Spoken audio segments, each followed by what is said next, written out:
Hi, welcome. We're back with another reverse. Let's go. And this peculiar material. Today I'm gonna too. play. Freshly cut hair. Oh my god, too fair. Keep talking. Oh my god. I want to play the character story. Both of this character. Let's start with Heron first. Which one is it? Ah, okay.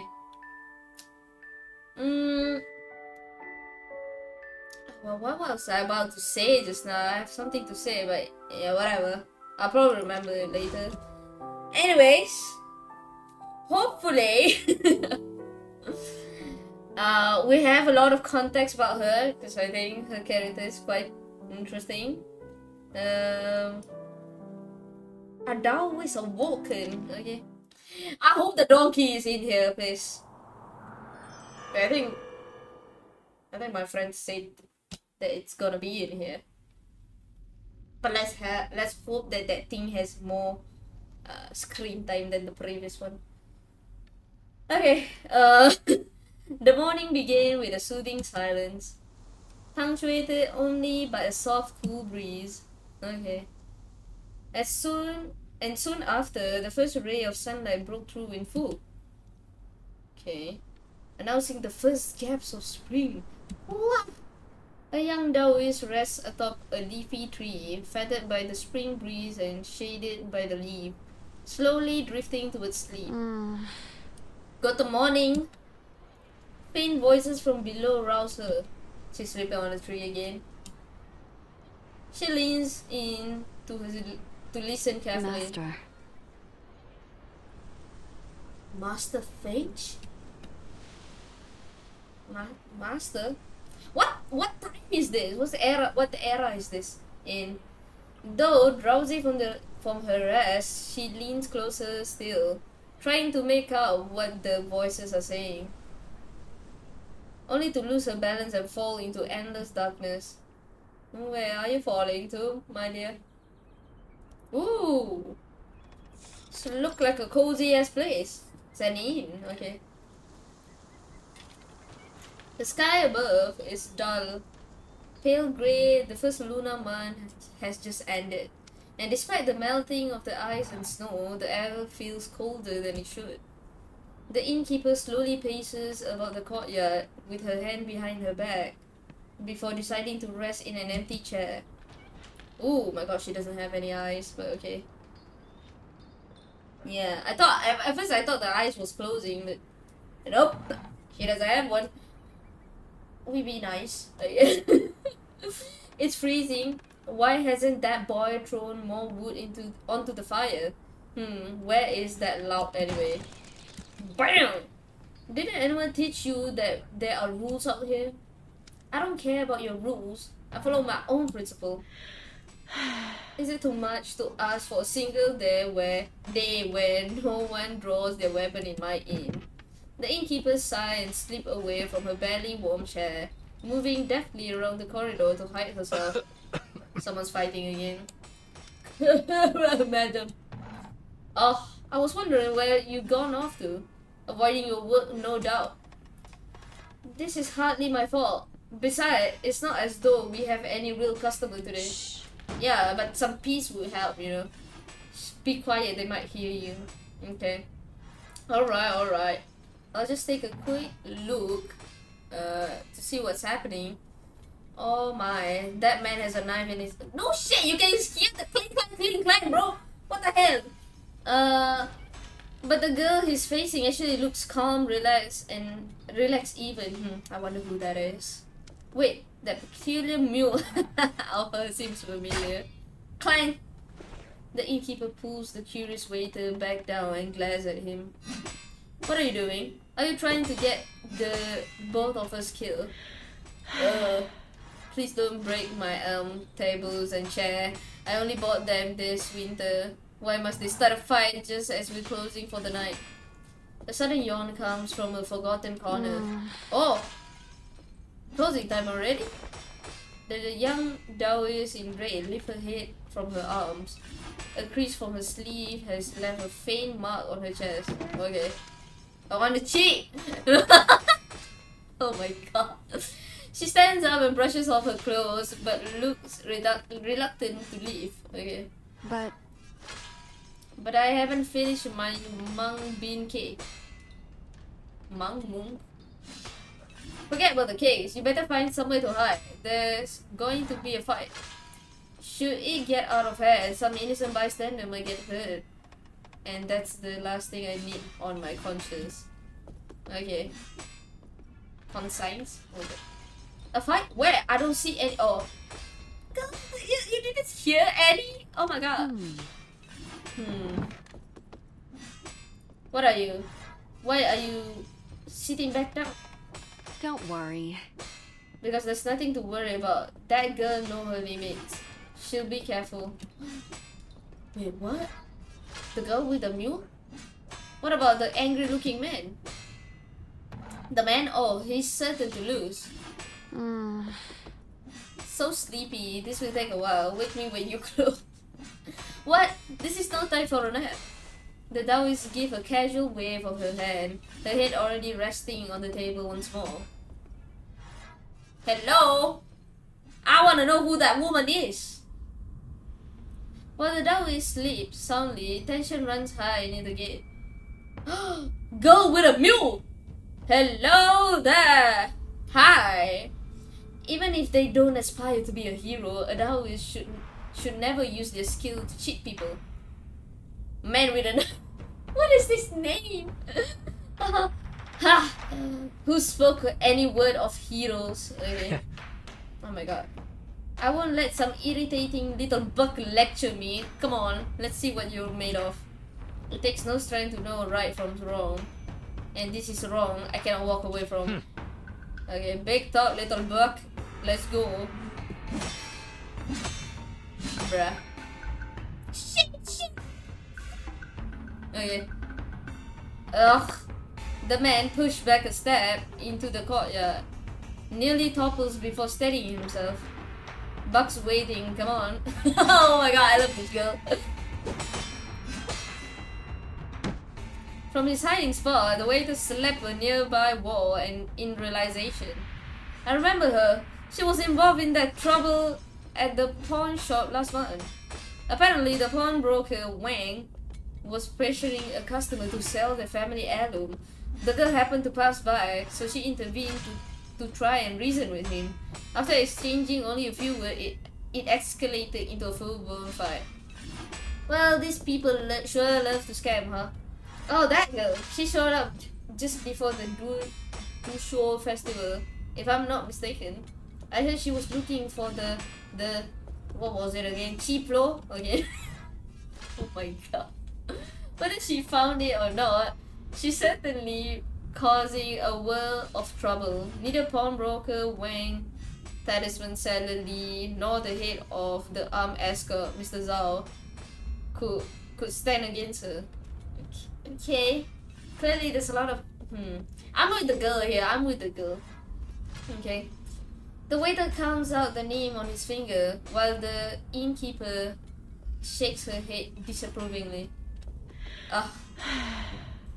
She's certainly bitten off more than she can chew this time. You mean, what? Oh no, they're coming this way, come on. Let's get out of here. You there, are you coming? Oh my god, she's still sleeping. The sleeping dog is only shift plays in respawn, clearly more interested in staying where she is. As the fight draws closer, the innkeeper lets out a wary sigh, grabs her bumbling waiter by the collar, and rushes into the kitchen. Shit! So you've got a few tricks up your sleeve after all. Not bad. If you return the money you swindle us and swear to clean up your act, I'll let you go. Hello there. Ha! And what makes you think I'll stay true to my word? That money is long gone, and I wouldn't be so confident if I were you. With a glance at the napping Taoist, the man's sneer twists into a malicious grin. He flicks. What the fuck, man? I didn't even press that. He what? He flicks his wrist, sending his knife flying towards her. Oh my god. Wait, watch out! Gritting her teeth, she pivots and throws her long sword, sending it flying through the air and knocking the knife aside. She breathed subtle sigh of relief. Okay. Shit. The long sword clattered to the ground, the sound almost lost in the man's bellowing laughter. With another sneer, he draws a second blade and brings it down. Okay. I don't think that's for the best. Oh my god! She spoke! The blade stopped mid-descent, its edge caught between a pair of fingers. Powers, yeah. Okay. White chi coats the Taoist fingertips. She turns and smiles at the stunned girl. Okay. Apologies for interrupting. I'm sure you can handle him yourself. But I just hate it when people don't play fair. My cake! I should have. Oh my god. She safely brings her index and middle finger together, tracing a sigil in the air. At once, the blade knock cake sails back onto the table. Phew, that was close. A Taoist? The man looks her over and notices the white jade sword at her side. What do you mean she still has the sword? Wait, this is why I need to know what's the timeline here, you know? Okay. Is this after? So you had a powerful master waiting for me, did you? What the hell? Powerful master? Who? Where? You're nothing but a fraud. Despicable little bug. I know nothing of her. I really only came for the cakes. Trouble showed up, so I stepped in. Nothing more, nothing less. Now that you stop, perhaps we can talk this out like reasonable people. The man lashes out with another strike, harmlessly cutting through the air above the Taoist's head. Not a talker, I see. Oh my god. Oh god, I love her voice. Is that the end? It can't be the end. No! You get to cut the paper! Oh my god! Paper Heron needs to control the flow of chi to transform the paper and complete the paper cutting. I love it so much! Oh my god, it reminds me of the Barbie game, you know? Back in the day. First, drag from here and control the flow of chi along the line. Ooh! Wait, how? Oh my god, oh shit, oh shit. Oh my god, what a straight ass line. Oh. Oh. Oh my god, oh my god. Shake.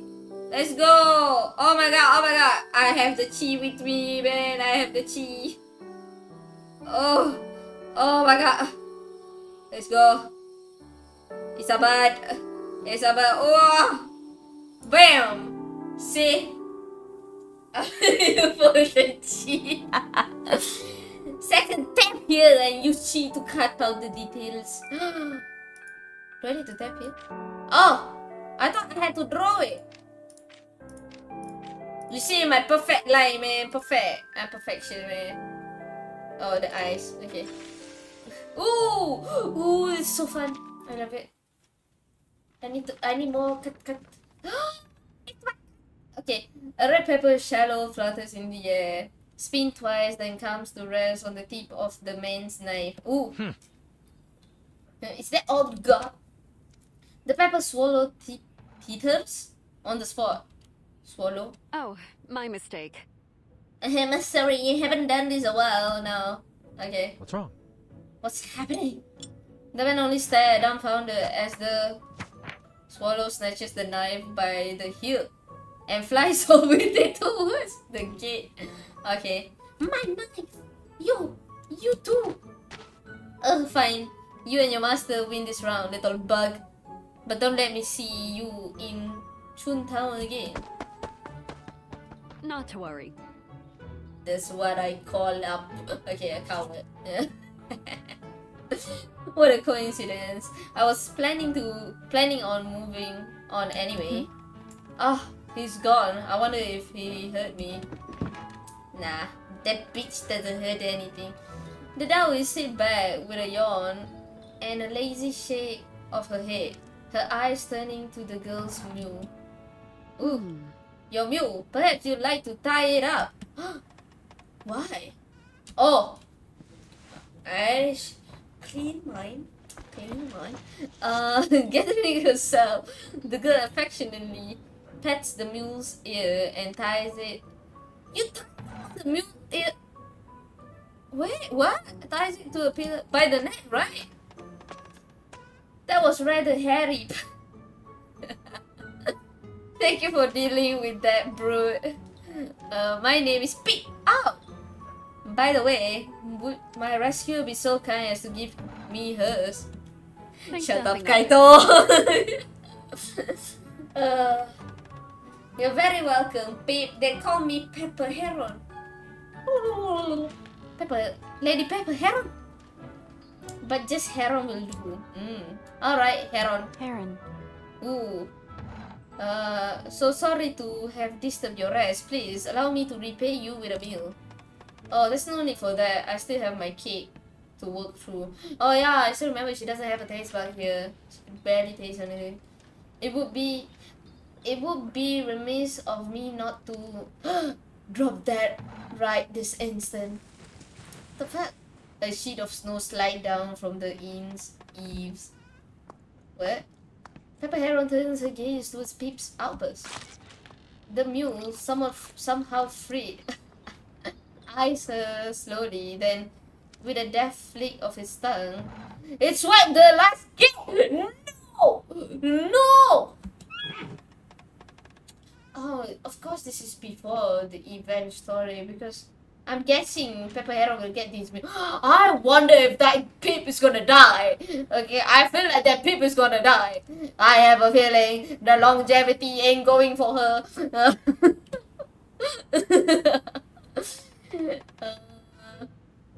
The young mule just, you better buy her another cake. I swear to you, I didn't tell him to do that. Right, not to worry. So, you said something about buying me a meal. Risau. Jangan risau. Kita enjoy. Okay. So the time is before whatever happens in the main event. Okay. Keep that in mind. I like the music. Okay. The mountain in her memory.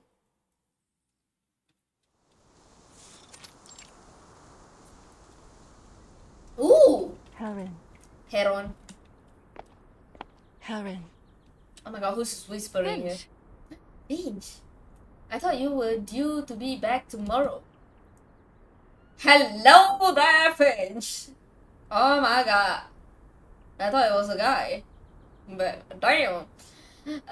So what did you do with yourself while I was away? Well, The only thing there is to do, recite text morning and evening over and over. Okay. And Master Sai in the courtyard has nothing to do with you? Well, he asked me a question and I answered honestly. Pearl Finch let out resign knowing sigh. Answered honestly. And what might that answer have been exactly? Yesterday, before the morning class, Master went into his long lecture as always, and then asked each of us about our plans for the future.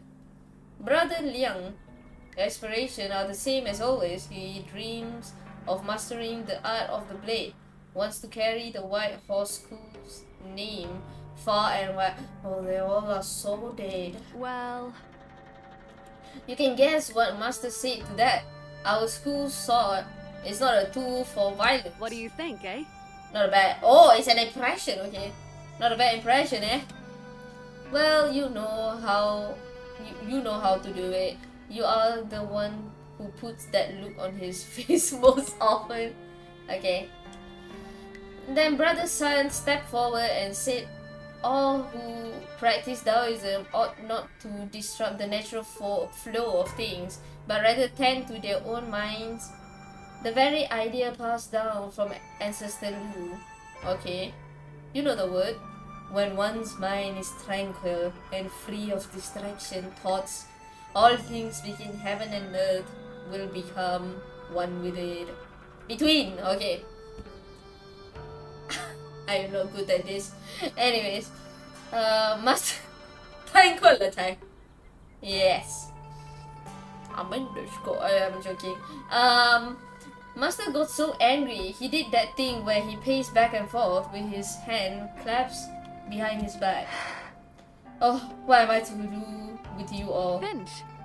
That's exactly what Master said! Oh. Pepper Heron clears her throat and puts her hand behind her back. Ahem. Your honesty is commendable. However, you have chosen narrow path, one lacking true vision or growth. Okay. Pearl Finch, your senior sister, however, possesses a more expansive vision. You would do well to look to her as your role model. Let the girl live her life, man. What the hell? I was so happy for you, hearing such praise, that he caught me off guard when he suddenly asked me to share my own desires. You told him you want to go down the mountain and sell mung bean cake, didn't you? Yes! Wait, how did you know that? Okay. Brother Liang greeted me with the news before I even stepped through the gate. Hey, what's wrong with selling? You know, she has the entrepreneur mindset, okay? Goddamn. Pepper Heron's stern senior finally smiled. If I recall, it was Tao Su last time. Why? I feel like this remind me of myself a bit, you know, one day wanna sell one thing, the next day wanna sell another thing, you know. Why the turn to mung bean cake? Well, Tao Su are much too tricky to make. I never get the crust crisps enough. Mung bean cakes are far easier. Clearly, you thought this through.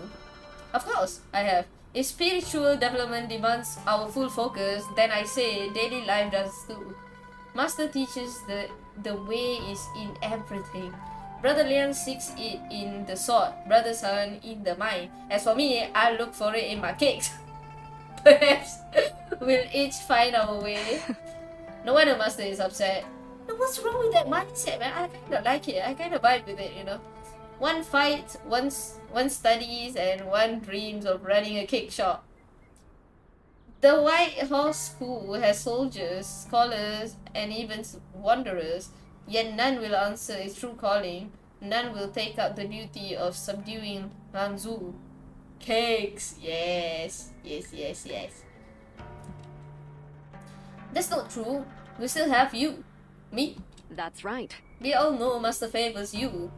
And you're the one who's been seeing to the school's affair. It's only right that you inherit its legacy. No, it's gonna be you, Pepper Heron. Me? Me? Oh. I don't think so. Ooh. Keeping Langzu subdued is our shared But- duty. She's still talking. But a duty we all accept without hesitation. But when the day is done, we each have different gifts, like selling cakes. You know.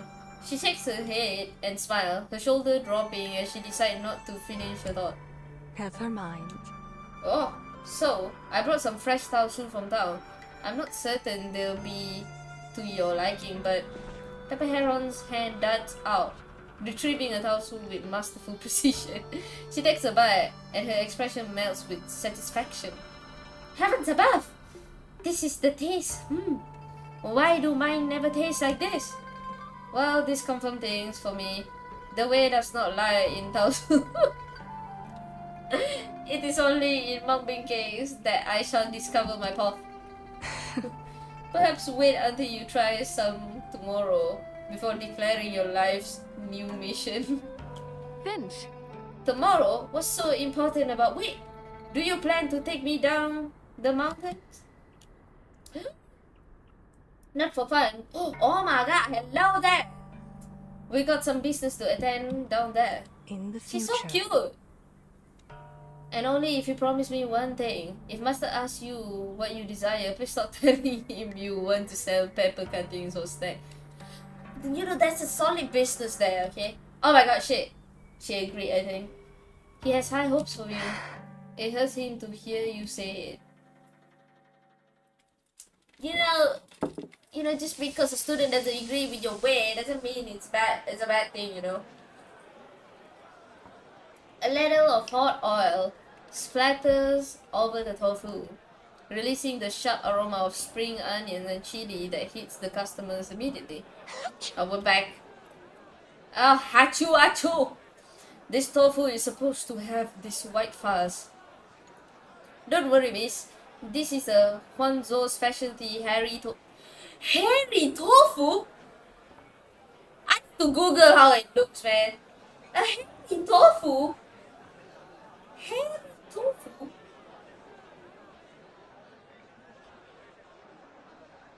Oh! Is this the one that is like fermented thing? Oh my god. Oh my god. The one that they keep a long ass time. That's, oh my god. I had a different mind. I have a different image in my mind, you know.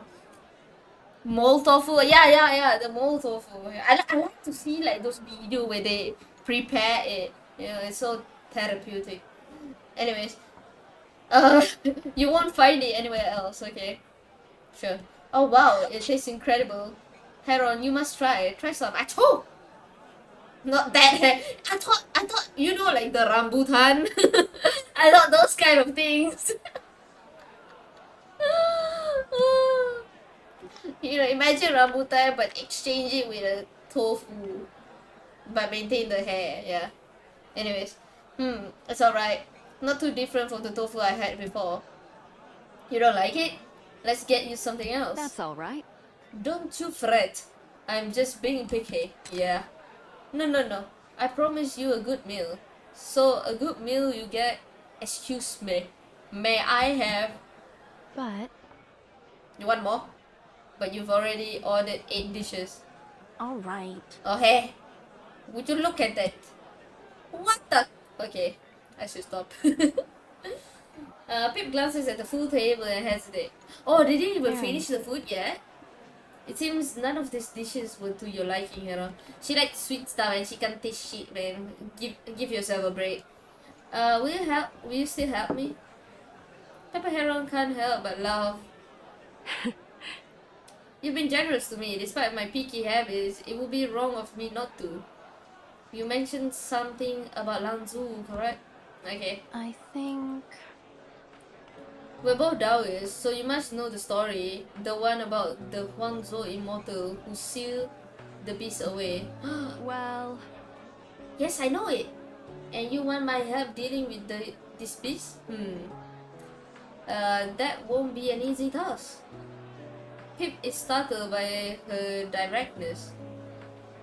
Of course not. We don't have that kind of strength. What I wanted to ask was, are you familiar with Qi stagnation? about that... In a manner of speaking, yes, though I'm not certain we're thinking of the same thing. I've only heard my elders mention it, so please correct me if I'm wrong. that's all right. Go ahead, tell me what they said.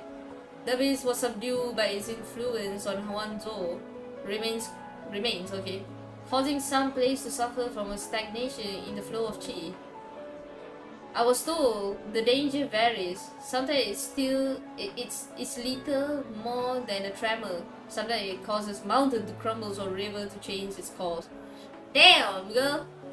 But no matter the scale, it cannot be ignored. Left to fester, even minor stagnation can spiral into a catastrophe. Indeed. Sounds about right to me, though few possesses this knowledge. Those touched by the immortal's power are rare. The immortal? Oh, you mean the Taoist who once subdued Yes, Lanzhou? that's right. Yes, about 200 years ago. One of my ancestors passed near Zhu County and was fortunate enough to receive guidance from that very same immortal. If only she knew. Okay, of course, we don't come close to their level of skill, but we can still discern a thing or two, though through the flow of chi. 200 years. Has it really been that long? They say for an immortal, a century is but a moment. I really am curious about that, you know. Like, what does it feel like? You know, if they say, oh, it's been that, I don't know, man. It's such a, time is such a weird concept, you know. It's like, my brain hurts thinking about time. Anyway, while I was passing through, I noticed sign of stagnant chi flow nearby, enough to tell me it could be serious. Would you help me investigate them? Maybe it's like a coma? But the thing is about a coma, you're not conscious, you know? This thing, you are conscious, you are experiencing stuff, you know? So like, yeah, whatever. I swear, if you help me, I will come to your aid whenever you need it. I don't know if I'll be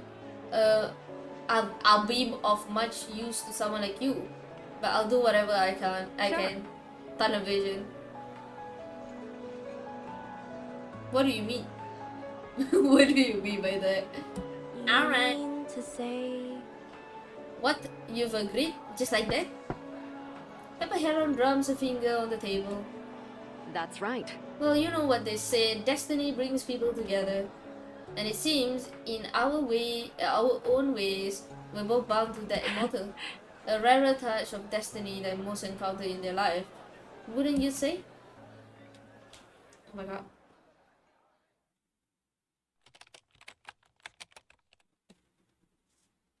Well, she sure live a long life. Okay. Oh my god, this thing is so sensitive.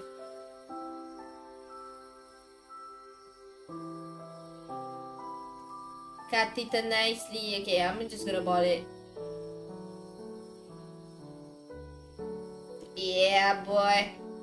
And look at that straight line. What if I cut it really bad? See, perfection.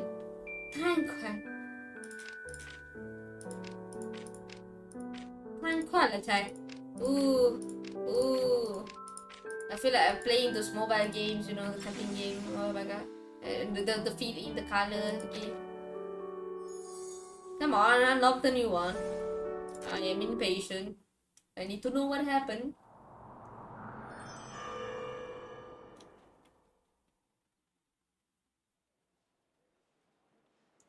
A cool evening spring breeze carries the scent of magnolia and the soft damp breath of the river.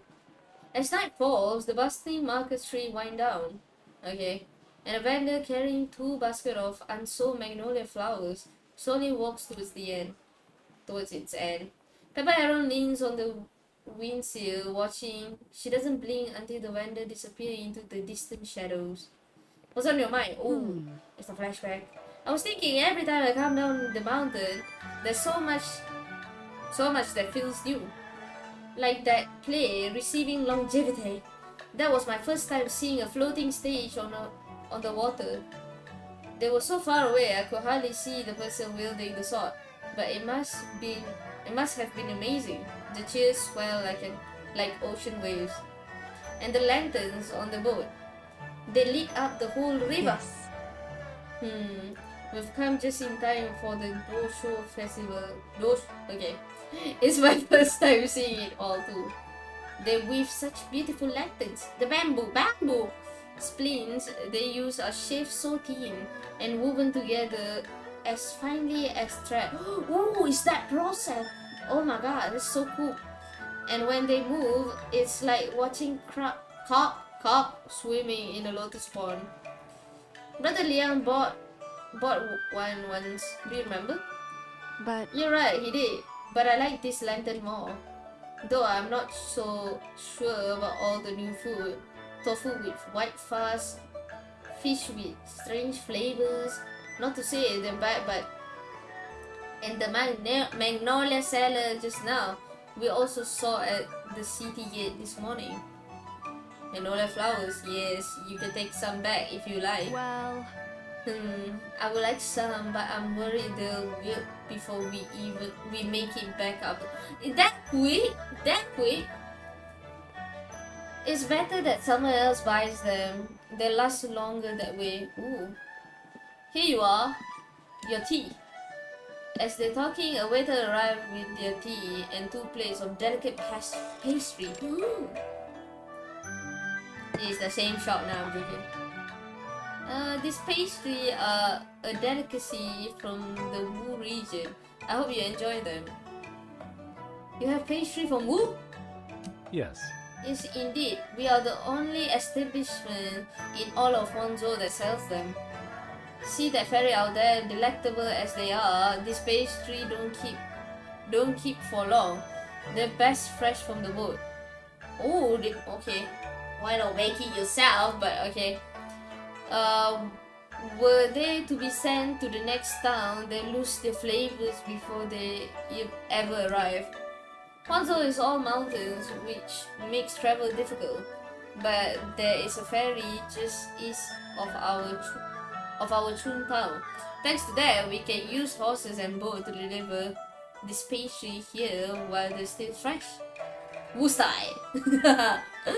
Pastry are the finest. Though they tend to be very sweet.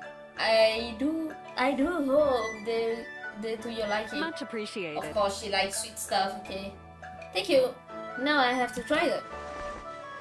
She picks up the nearest one and examines it carefully. Must I say I'm from Wu too? It's very sweet. What the fuck? What in the bleh? It's sweet. It's filled with red bean paste. I did warn you.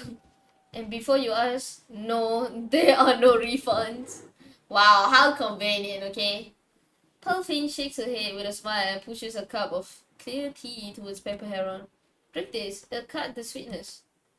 With this spring, well, where's the music? Spring's tea leaf not yet ready. The establishment still serves last year's tea. Oh my god. Its leaves are aged, but the brew is light and clear. This mung bean cake tastes nothing like the ones our brother bought. By my eye, it seems they use sticky rice and sesame oil. I wonder how they mix it all together. If I were to sell them, I wouldn't use that rock sugar bean paste. Oh my god. I go with some lighter, something lighter. But what's better? Maybe salt and pepper?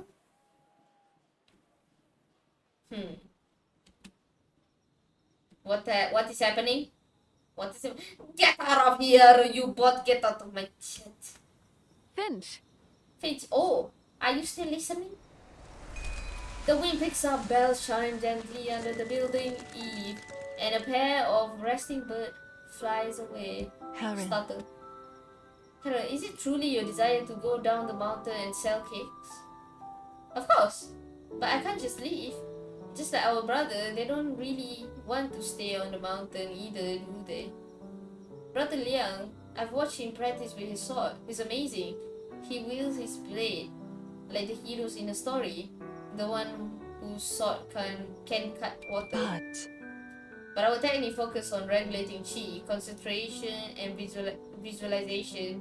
The longevity sword cares little for physical sharpness. That's right. True. And Brother Sun lived only for poetry and song. When I first came, he had his nose in a book of verses all day. All that knowledge, and he still couldn't remember the Grandmaster's full title. Convincing him to read Taoist texts for decades would be a real thing. Hold on a second. Okay. Sorry. We shall continue. You've all been so kind to me. Stay with me. How could I possibly leave you behind? You. I can't even.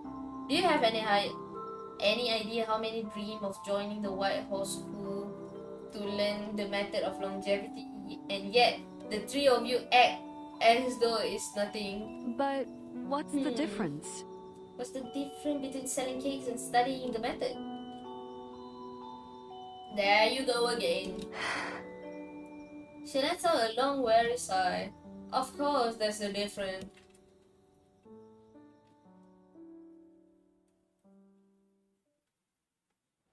What's happening? Are you gonna tell me the difference? How are we back to the main timeline?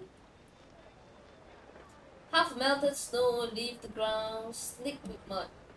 At a time like this, few are willing to brave the street, save for a couple of tired-looking market stall vendors leaning against the roadside. I think that...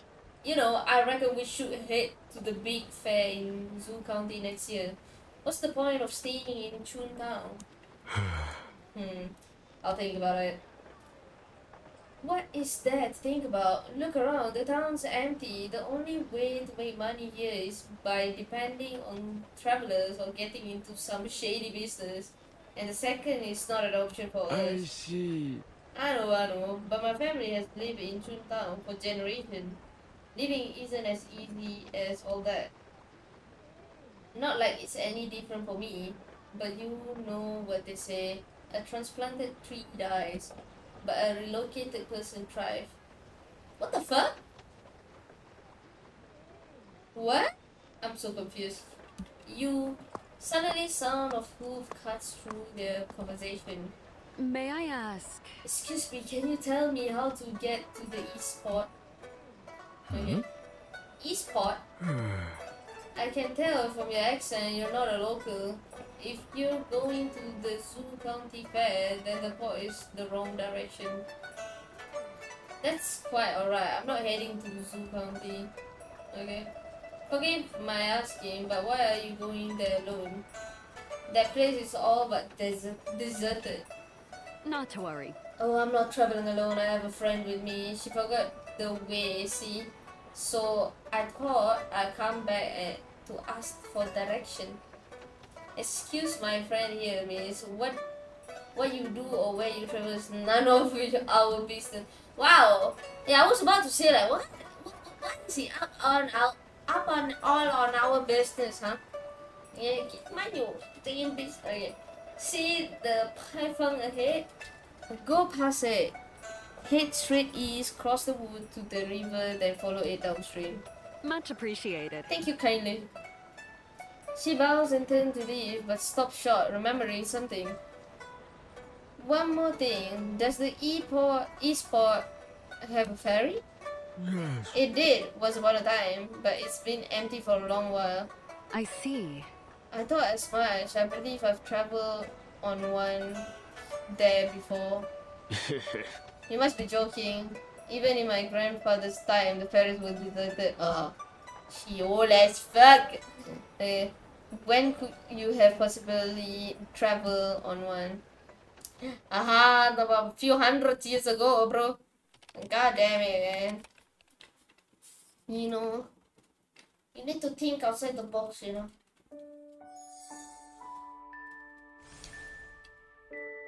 Old tricks.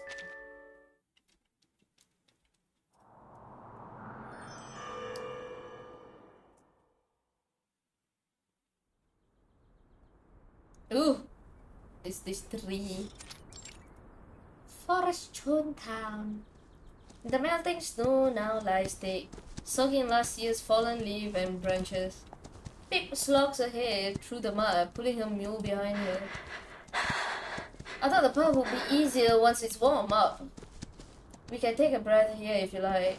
Pepper Heron takes the mule by the rein and ties it to a dead tree beside the path. Why is that? Is there a reason you don't ride your mule? Hearing the question, the mule looks up at the Taoist, then drops its head and continues its search for seed under the leaf. Because he isn't mine. Oh! Who is his? The sea stagnation we're seeking stemmed from somewhere near an old man's house, near the East Port. I wasn't able to fully explain what chi stagnation is to him. Still, he understood I wanted to help and insisted on giving me this mule. But until I finish what I came here to do, I can't accept his reward. Pip affectionately pats the mule's back. So cute! He gives her pets too! This is so unfair! Yeah. Pepper Heron gives a nod of approval and gives the mule several pats of her own. You're right. It's the proper way to do things. Oh my god, wow, aggressive. You donkey. Heron, you said you've been to the East Port before. When was that? I don't don't know. remember. I don't recall exactly, but I know it was very many years ago. But, But you don't appear to be much older than I am. well, And how do you know I haven't used a technique to preserve my youth? Ha ha ha. How would she know, you know? That I draw powerful moonlight. Oh my god. Apply Storex Ash to my face each night. Or drink a specially brewed tonic made with the purest water. Really? Which one is it? What's your secret? Oh my god. Longevity. Haha, Nan. You're so gullible. I can't help but wonder how your family allows you to travel alone. That's so mean! Heron, I think I've rested enough. Time to move on. Bro, she's offended, okay? Maybe we can reach town before dark. Pip looks around, her gaze darting between unfamiliar landmarks. but I think I'm lost again. Though, the woods to the east, right? Which way is it? Heron. It's east. Heron, is east to our left or right? I don't believe in Pepper Heron, man. And our past, they are circling the freaking forest. Ah, we're back at where we started. See, I told you. Heron, you don't know the way either. Oh my god. Well, I always follow my seniors. I never had the need to learn how to find the way myself. well now, But what since to we're do? looking for the cheese stagnation, perhaps I can come up with a different solution to help 同流 guide 动微， us. 莫运虚无。 Channel the power of the waves!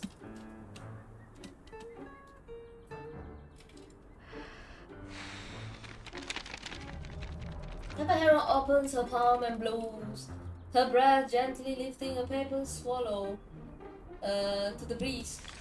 It wobbles in the air for a moment before tilting its head back. I left a trace of chi on it. As long as we're not too far, it should be able to guide us to the stagnant chi. My only hope is that we haven't wandered too far. But But what? The swallow circled Pepper Heron twice. Oh my god. Then lands on her hair and begins pecking it at its wing. It's never flown that fast before. Pip, did you see which way it went? It seems to be on your head. Huh? On my head? She paused, then retrieved the paper swallow from her hair. Cupping it in her palm, she brings it up to her eye level. The swallow remains still, all previous sign of life absent. After a moment, Pepper Heron sighed. now, Alright, I understand. It's no fault of yours, but we need to find something else. Whispering to the swallow in words Pip cannot understand, she swiftly sketches sign in the air with her index finger before clapping softly. Go! The swallow scans its surrounding, then flaps its wing and drifts towards the brush on the right. what do you think, eh? Damn, not bad. Trick, yeah.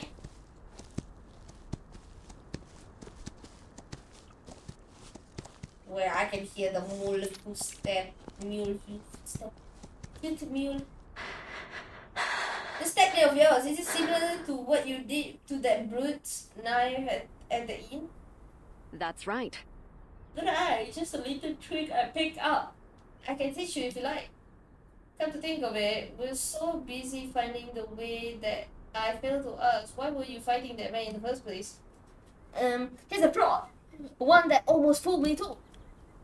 He had set up a fortune teller's store, okay, by the bridge. He claimed the land was cursed, blaming it for the town's decline, and offered to cleanse the misfortunes in exchange for offerings.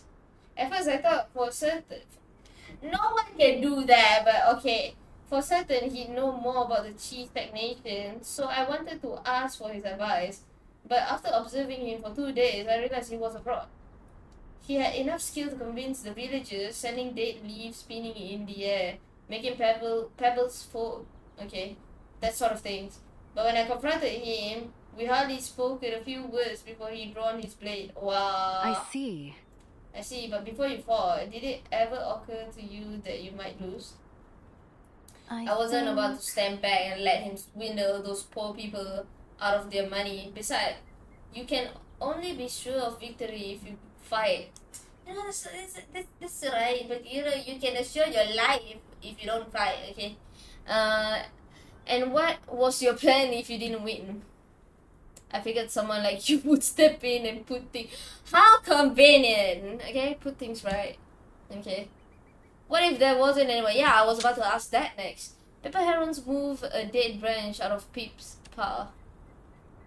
Thank you. If I'd failed, I have retreated. Okay. There'd be no shame in losing. And when I'm older and stronger, I would return and win. When I'm around your age, I doubt I'll lose to anyone. My age? That's a lot further than you might think. But... Okay. But I have to say, your strategy of retreating when you can't win is truly a Taoist act. Follow the heart and accept the natural way of things. Pip walks a few steps ahead in silence, eventually speaking with her bag still. What the Heron. fuck? Okay. That frog spoke lies, but his word about the town failing, those seems true. The old man who gave me this mule said Chuntown was once a bustling place. Now it's only lively during the big fair in Zhu County nearby. That's kind of sad. Can stagnant, not this music, man. This music is so crushing, man. Melody, where are you? Okay. Can stagnant chi flow make a place? Make so many lives go wrong? Perhaps. Maybe. Plants die, water turns foul, animals leave. It all can happen, but we need to see for ourselves. Many things can change the town's fortune. Ever since I came down the mountain, I've tried to right wrongs. Okay. Fight when I see injustice. I've even exposed a few cheats along the way. Pawnbroker won for low price and exploited the townspeople. I argued with him. Tianxi Li deceived his patients by selling incense ash as elixir. Fiphie E! What? I called him out. And Zhao, head of the armed escort, let his men bully the merchant, so I fought him too. But nothing seems to have changed. Maybe I just don't know enough yet. If I were like you, or even better than you, no, that wouldn't change much. That would— oh my god, she said it! That wouldn't change anything. You have a good heart, Pip, and your mind is in the right place. But there are some things no one person can do. Great skill can make a dead tree sprout, and a flower blooms for 100 years. But no one can return to a spring that has already passed. All things flow as they will. Wise word, wise word. Pepper Heron suddenly tilts her head, listening to something in her near distance. Then she smiled. Never mind. Forget it. Let's focus on what's in front of us. Listen, do you hear hear water? Ah!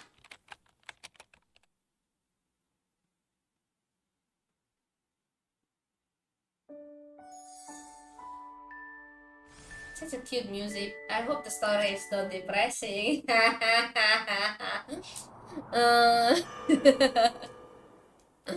Withered grass. Ooh, cool environment. Ooh, they reach it? Whoa. Pip! Your pepper swallow is amazing. Is this really the East Port? It looks nothing like I remember. It's quite different from the town too. Frost still clings to the tree near the water, bearing sign of life or greenery. Ahead, the river moves slowly, cutting its path through stretches of dry grass and sandbars. Near the door of a tall, worn house, an old man with white hair and a beard stares at one of the dead trees. I was just thinking the same thing. What do you... Suddenly the mule lifts its head and brace. Oh my god. Then, without... Oh my god. He launches to the old man. Hey you, don't be so impatient. You're back. Did I tell you to accompany this nice young lady? The mule stopped beside the old man. They're both gonna die. It seems more comfortable here with you. I only want to do the right thing, sir. There's no need to give me anything in return. No. What would an old man like me do with a mule anyhow? You're a strong, good fellow, aren't you, boy? You'll be wasted with me, don't you think? Oh, so cute! I see. I know. I miss you too, but this is for the best. Once, many people passed through here. I made enough to feed you back then, but now, well, I'm sorry, I can't anymore. He gently stroked the mule's ear. Oh,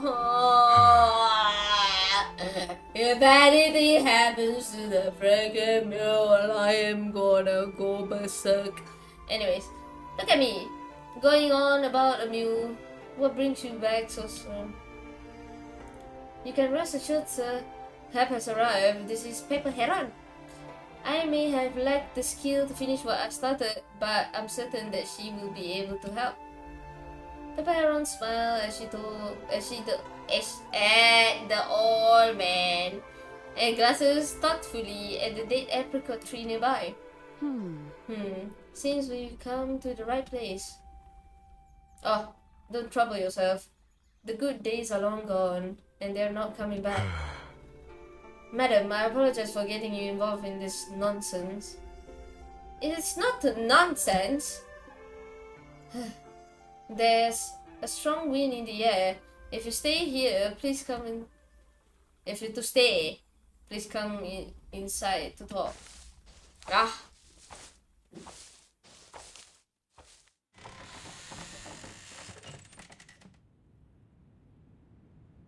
Ooh.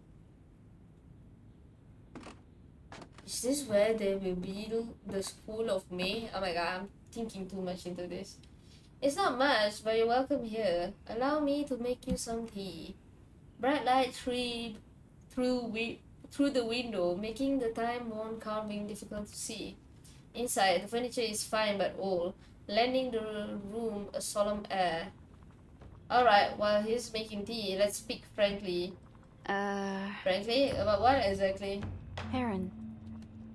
The old man doesn't understand what's going on. How can he? But we both know this place is suffering from chi stagnation. On the way here, did you notice anything unusual? Now that you mention it, yes, there were a few oddities on the road. Such as? Let's see, I got woken up by a fire, had my cake stolen by a mule, and spent most of the trip wandering around lost. Quite the peculiar turn of event, wouldn't you say? Not that kind of unusual. I'm talking about the chi flow. Oh my god, paper hair. I have a vague That is memory. true that this was a busy ferry crossing. Oh my. If you remember that old ferry now. The old man hovers over with a platter of coarse porcelain bowls filled to the brim with strong tea. Yummy. He sets them on the table. It's a lacquer, worn and patchy, but its surface clean. Please. This is a local blend. How local is it? When the ferry arrived, even the people of Wu loved it. It can't quite compare to the fancy tea folk prefer now, but it'll certainly quench your thirst. That's all right. This will do nicely, really. I'm not picky, said the person who ordered a few things just now. Smiling, she takes a generous sip. Melga. Oh my, this tea is good, better than most I've tried. Pip, you really must take a sip. Me? I tried it last time. Pip holds her warm bowl in her hand, but her focus remains anywhere else. She hesitates, then leans forward, looking at her companion across from her. Heron. I know you know more than you're letting on. Please tell me the truth. She's smart. Do you think Chuntang went down here because there's something wrong with the chi there? Here. Outside the window, a dead leaf falls in silence. Not quite. No. No? Indeed. The chi here is blocked. That much is certain, but you can't pin a whole town's bad luck on just that. As I said before, there could be many reasons for what's happening here. It could be the shifting of trade roads or simply a turning of the human heart. Well, everything has its season. Yeah. Not everything comes from magic and sorcery, nor can they be fixed by them. Yes. She's right. I don't understand chi like the two of you seems to, but the new trade routes that open all through Zoo County to the ferry and town fell silent. That's just how things are. Please excuse her, madam. She's young and her heart is in the right place. She believes everything must have a reason, a solution. So it's not the chi? But I never said it wasn't. Stagnant chi do pose a bit of a problem. Pepper Heron pauses for a moment in thought before changing the topic of conversation to a more optimistic motif. I think... Spring comes upon a withered tree. True, I cannot bring spring back, but making an old tree bloom again? That I can do. What? It used to be a local custom to plant trees here, back when the ferry still ran. For those returning, the sight of our tree standing guard was how we knew we were home, even before the ferry docked. My family has lived by the ferry for generations. This apricot tree was planted by my ancestor. It's a reminder of home. Many generations have lived under its shade. My grandfather stood under this tree when he sent my father off to work on the water. My father stood under it to see me push off for the first time. And every time we returned home, the tree was the first thing we saw. And now the ferry is dead. Sometimes I think that the ferry, this tree and I are all too old. If I could bloom again, what would grant this old man his dearest wish? Do you not have children? Papa Heron tilts her head in thought, a wide smile forming on her lips. With a small flourish, she conjured a red paper card, May Blossom. It drifted down to settle on the wobble table. Are we gonna cut some paper? Please let me cut some paper.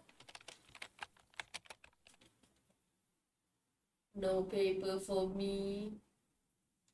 This is paper! Let's go.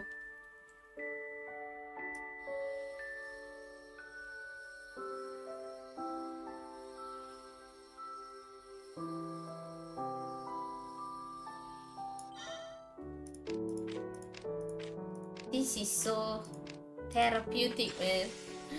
Ah, so cute.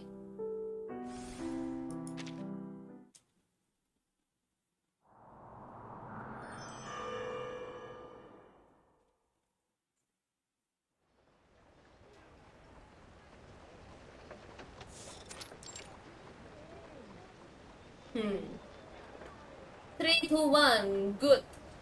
Throw the line slowly now. Don't hit anything. Where's the tea? I need a hand. Where's the tea? Oh yeah, it is. The last of the cargo is loaded, and the bustle at the ferry terminal fades into a murmur. Sunset dances and apricot tree shadows on the water, while a white bird glides over its golden surface. This is the place where chi stagnation. It seemed normal to me. I was expecting crumbled mountains and barren earth. No wonder masters mad at you. You hear only what you want to hear. What you're describing is the chaos of chi when Lanzu awakened. Chi stagnation is entirely different. Ah yes, that's right, I remember now. A place suffering chi stagnation is effectively sealed shut. Nothing in it changes, grows or die, right? Close, but not quite. To seal away chi altogether would require a very powerful artifact, like Master Sword. Oh, Heron, always drawn to the most peculiar things. More often, the life force in such place quietly fade away. You might not notice it at first, but over time, this decay becomes evident. That sounds serious. It could be major or minor. A mountain might collapse, or a small patch of grass might wither. No one can predict what will happen until the sign appears. I see. Okay, so the world town could suffer a serious disaster or just the whole, what the fuck? She glances up at the apricot tree and leans against it. Okay, this apricot tree here might not bloom yet. Might not bloom again. Okay. Yes, either way, we should act before any trouble arises. Better to be safe than sorry. From what I can gather, there are traces of Lanzu, Last Awakening, still lingering here. The flow of chi is still partially blocked. It's nothing too serious, but it's hard to read it for good. It will need cleansing now and then. Really? That's great. I mean, good, yes. I can help you whenever you come down the mountain. Any thoughts on when you'll be coming down next? The older Taoist looked at her amused. I'd say about 200 years from now, give or take a decade. Heron. Oh my god, by then you'll be able to travel on your own. You won't need to follow me. 200 years? Oh my god. 200 years ago, this was wild land, you know. No one lived here. Now it's a port with ferries and traders busying its way to... Well, now it's nothing, back to nothing. Who knows what it will be like in another 200 years. The waters and field will remain, but the site will surely change into a deserted place. A river breeze blows along the water's edge, knocking a few white and pink petals from their branches. The Baron catches one, holding it up to examine. It's dry, yellow edge, letting it fall to the ground. She turns her gaze to the treetop. 200 years. This tree could grow to be as tall as the May tree at our school. Perhaps.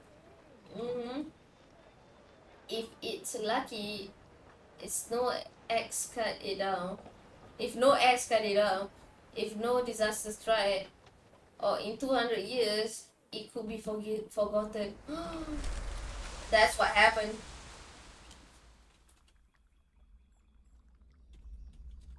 I thought you'd be disappointed once you learn we're just saving one tree. I made a promise to the old man to help, and I will.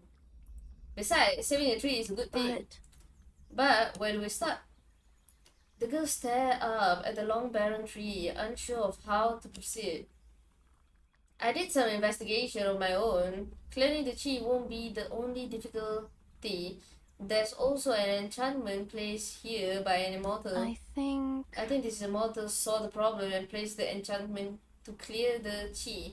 Clever, but over 100 years have passed. The enchantment has decayed, letting the chi stagnant once more. How am I supposed to fix an immortal's work? That's all right. Not to worry, I know how. You do? Well, Intricate as this enchantment may be, it is no immortal skill, just a common ritual for my school. I've seen it many times since I was a youth. that's right. In school, you didn't mention about it. You didn't mention about it on the way here. What's it like? But It's in Huanzhou, but we keep to ourselves up in the mountains, so you may not have heard of it. It sounds like a nice place to learn and grow your skill away from the world. Not exactly. My master all once things said have their that time. in the old days, our senior often descend the mountain. There's even a tale of a sage asking the head of our school for guidance, but that was long ago. No sect lasts forever. As for the students, yeah, I wonder what happened, yeah? They must all be skilled cultivators of chi, right? They're all dead. Like me, yes and no. Each of us walked different paths. I was the last to join, and I'd always been a bit of a handful. Still, they all cared for me. Brother Liang was impatient and quick-tempered, always training with the sword. He didn't quite fit the image of a master, more like a storybook villain. He ventured down the mountain more than anyone. Love meddling in other people's affairs. Wow, he sure do love some gossips, huh? Brethren hardly spoke, choosing only to read the Taoist text over and over. He had the appearance of a master, but he loved to lecture and scold people. And when he did speak, his words were often so fancy that sometimes I think even he didn't know what he was talking about. Ah, it's the one that's I think almighty and know it all. I also had senior sister at the school. We were the closest. She was kind, master liked her. Whenever there was trouble, we went directly to her. And if master was going to punish someone, we'd ask her to intervene. But she didn't quite fit the image of a master either. The master in tales are always ill-tempered, but not her. Another river breeze ripples the face of the water, and several dead leaf floats down from a bare branch. Heron. Papa Heron seems totally lost in the branches of the apricot tree. Sorry, I was lost in my thought. Now this enchantment is not one I've studied formally, but it's common enough knowledge in the school. It shouldn't prove too difficult. Here we go. Yes, use your chi to break it. Papa Heron puts two fingers together, takes in a shallow breath, and releases. Whoa. Oh my god. Wow! 冠气民宿，沉动开威。 She draws a complex sign in the air. One Pips has neither seen before nor understand, then points towards the tree. A clear wind carried with it grass sweeps over the treetop. Heron. Is that it? That's right. I know you say it wasn't difficult to fix, but I was hoping there'd be more of a show. Well, as you say, fixing it wasn't hard. Pepper Heron lets out a slightly awkward cough. But despite my effort, a problem still remains. Things are a little different from what I thought. I'll have to think of another solution. A little different? about that, Just a little. The enchantment is indeed from my school, yes. But the way to fix it, I have to think of I that. think. This enchantment is simple but elegant. To fix it, I'll need a guide.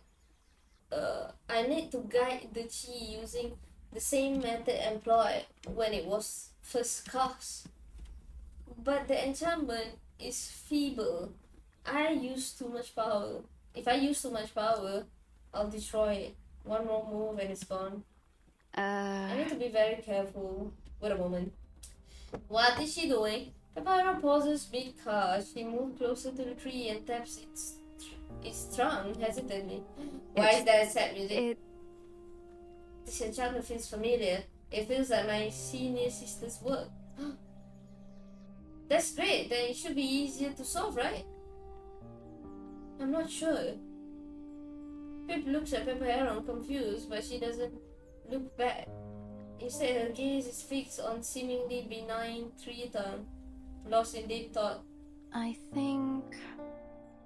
You said you often came down the mountain with your seniors. Perhaps you came here with your sisters. Perhaps. Perhaps that's so.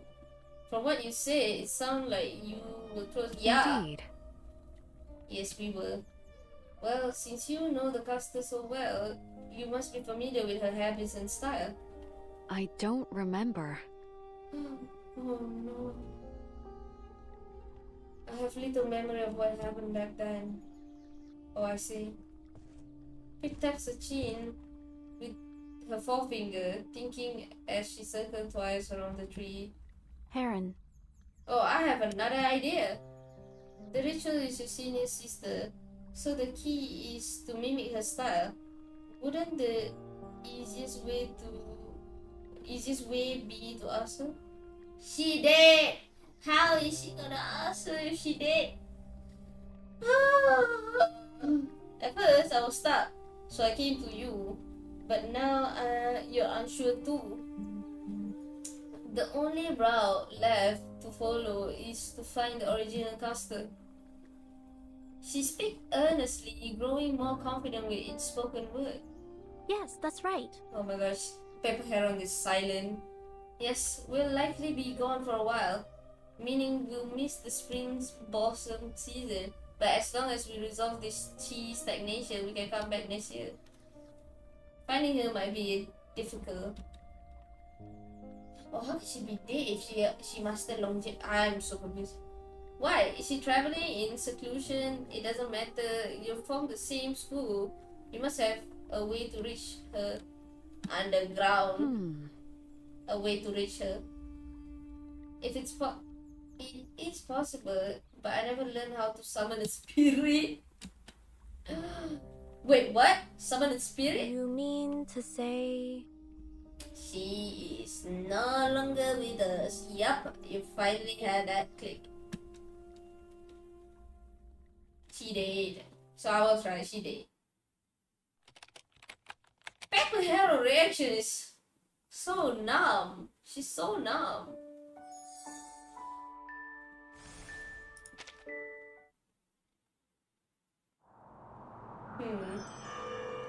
The hand she held.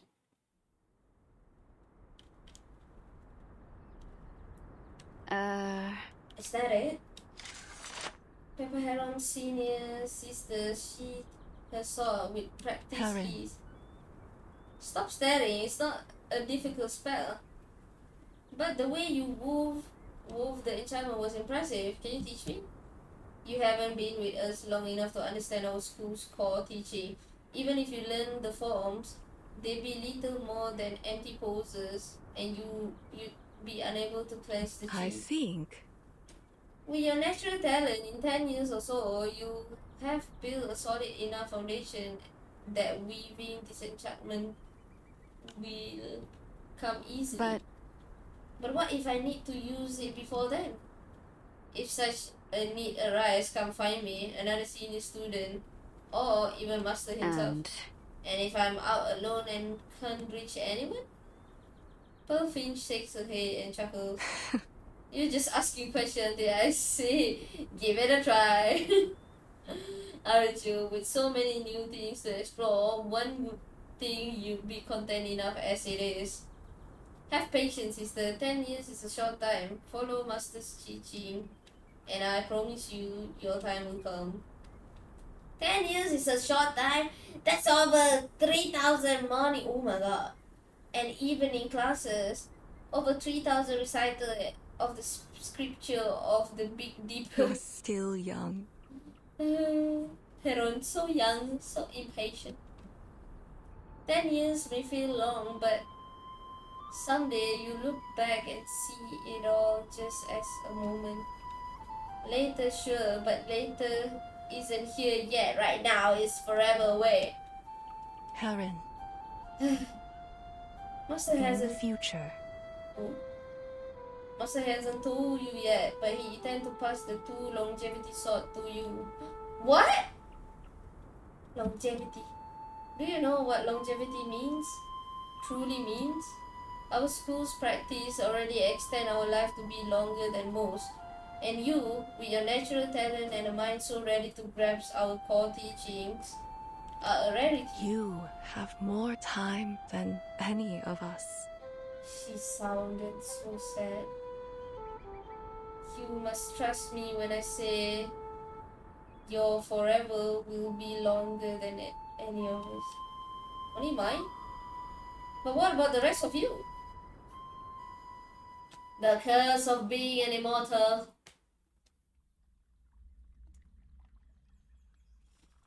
Heron? And she ended up breaking both swords.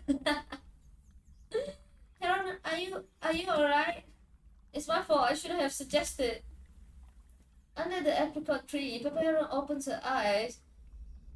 The here and now slowly coming back into puzzling focus. I'm fine, but you seem off. You've been walking circles around me for a while. You haven't moved for some time. Just stood there with your eyes closed. Did something remind you of your past? She's having a main character moment. We'll give her a moment. I was thinking about the enchantment, and a memory surfaced, that's all. I didn't mean to worry you. I think. Are you certain you're alright? You seem a little sad. Do I?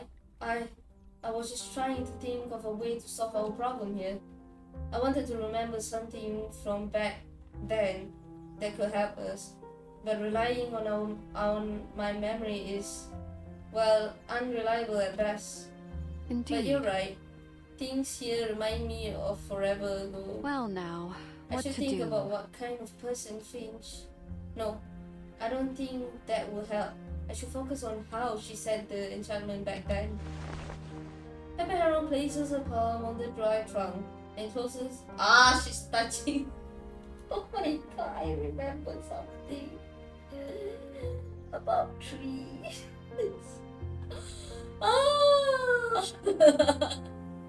Kata is still there.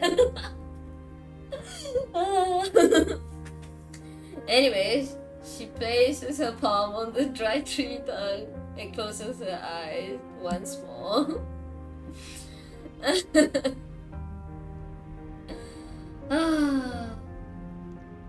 Why you still thinking about it, Kaito? Come on, Kaito. I know you know. Something about tree and asking a tree.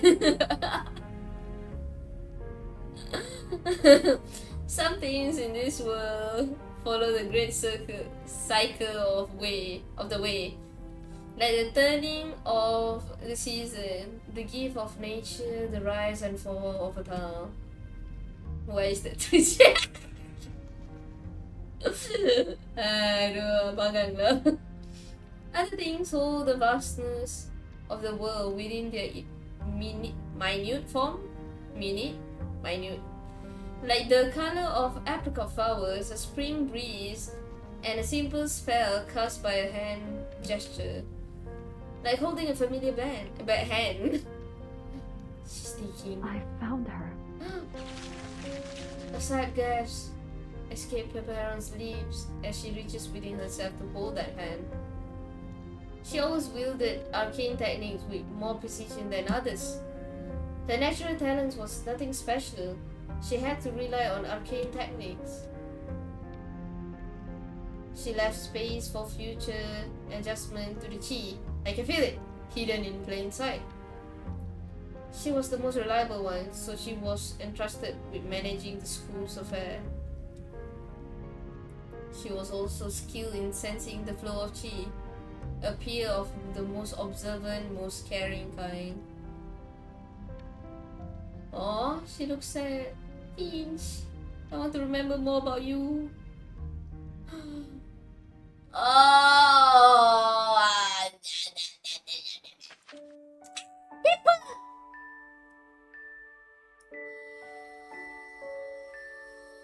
tranquility.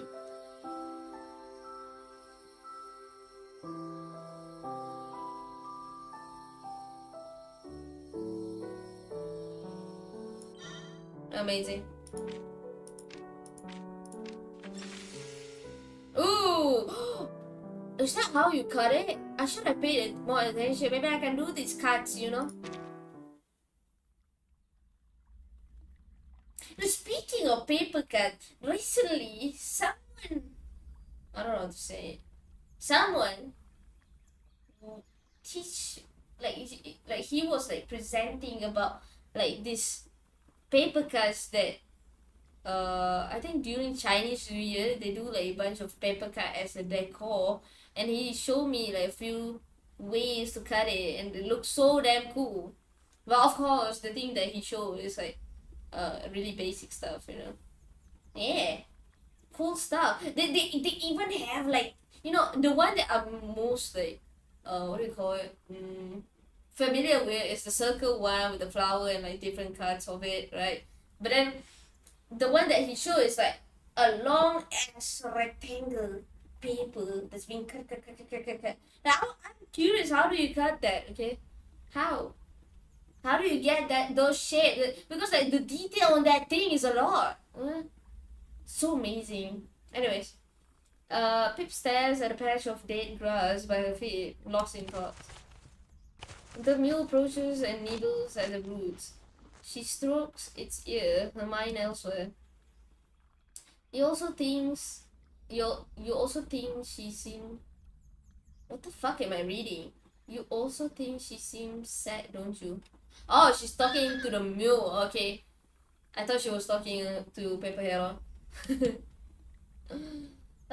It's all my fault. When we go back, I'll apologize properly to the elder. It's the least I can do, I right? think. In the worst case, we figure another method out somewhere else. A petal falls on the withered grass. As Pip looks up, her eyes widen in disbelief. The sea of dead grass shifts from grey-yellow to tender green. In the center, the dying apricot tree bursts into life. Red cluster of apricot blossom way down the branches like a waterfall of flowers. Petals, light and thin, drift on the gentle breeze like soft snow, vanishing the instant they land. Ah! Pip cradles a petal in her palm of her hand. It feels alive, moist and full. Oh. The flowers! Ooh! A strangeness unlike anything that has come before. Never have been so many flowers at once. It's as if the apricot flowers of the last 200 years have come into bloom at once. Under the tree, Pepper rests her hand against the tree's gnarled trunk. Her white jade sword is drawn in her other hand. Its white chi wrapping around her. What? What is this? What is it? Why are they laying on the ground? This tree has good fortune. Its chi wasn't fully cut off, see? Once the flow cleared, all the life stored over the year burst forth. Pepper Heron gazed up at the tree full of flowers, her expression hidden. It's beautiful. Heron. You found a way to fix it. Not quite. Not exactly. But I destroyed the old enchantment. Oh, you did? Why didn't I think of something so simple? No, I couldn't Heron. even see how the chi flowed. Even if the idea had struck me, I wouldn't have known where to start. Heron, you're amazing! You shouldn't doubt yourself. Like I said, the enchantment wasn't complex. It's just this may have been the last thing she left in this world. You mean to say... Oh no. The last thing she left? She blankly parrots the word, her voice absent of the original meaning. It was her. Yes! This was my senior sister's work. Why's that? And you just destroyed it? About that. The enchantment needed mending, reweaving every 200 years. But there's no one left who knows how. Even if we kept it, it would have faded over time. Not to worry. You needn't worry. I used my school sword to set the chi flow right again. Even without anyone to tend it, there should be no more trouble. You mean to say... You mean the chi here will never stagnate again? Exactly. And is the old enchantment gone forever? No trace remain? Petal breathed down, landing on Pip's hair and shoulder, and in Pepper Heron's open hand. Yes. Yes. Nothing at all. Nothing remains. You know, we need to move on, okay? You know, some things shouldn't be there in the first place. The, you know, it served its purpose, and now it need to go. 200 springs. Nice. Look, the flowers. They're really blooming. Sorry. This call for celebration. I'll head into town and buy some wine for us. They're real good stuff. You just wait right here. Okay. What? Wait, please. There's no need to go to all that trouble. He waited all this time for it to bloom, only to take off the moment it does. Can you believe it? Don't worry. So what? We have nothing but time ahead. It's rich coming from you. Really? But Pip lowers her voice just above a whisper. But But he's nearly 80 years old. Hmm. Did you say something? Nothing. Never mind. I think the sun will set soon. You're right. We should rest while it's still shining. Heron stretches out on the revived grass, and Pip takes a seat beside her. Heron, Where will we go after this? No idea. Not sure. I left matter in Honzo with a friend, so perhaps it's time I explore somewhere new. And you? I think Maybe I'll go home. I still have a lot to learn. Actually, I slipped away without telling anyone. She's a runner. I suspected as much. You're too young to be out here alone. Your family must be worried about you. Soft blades of grass pressed against Pepper Heron's fingertip. A sign that they're still growing. Heron, I have another question. Go ahead. Have you lived a long time? Finally! Something clicked in your brain!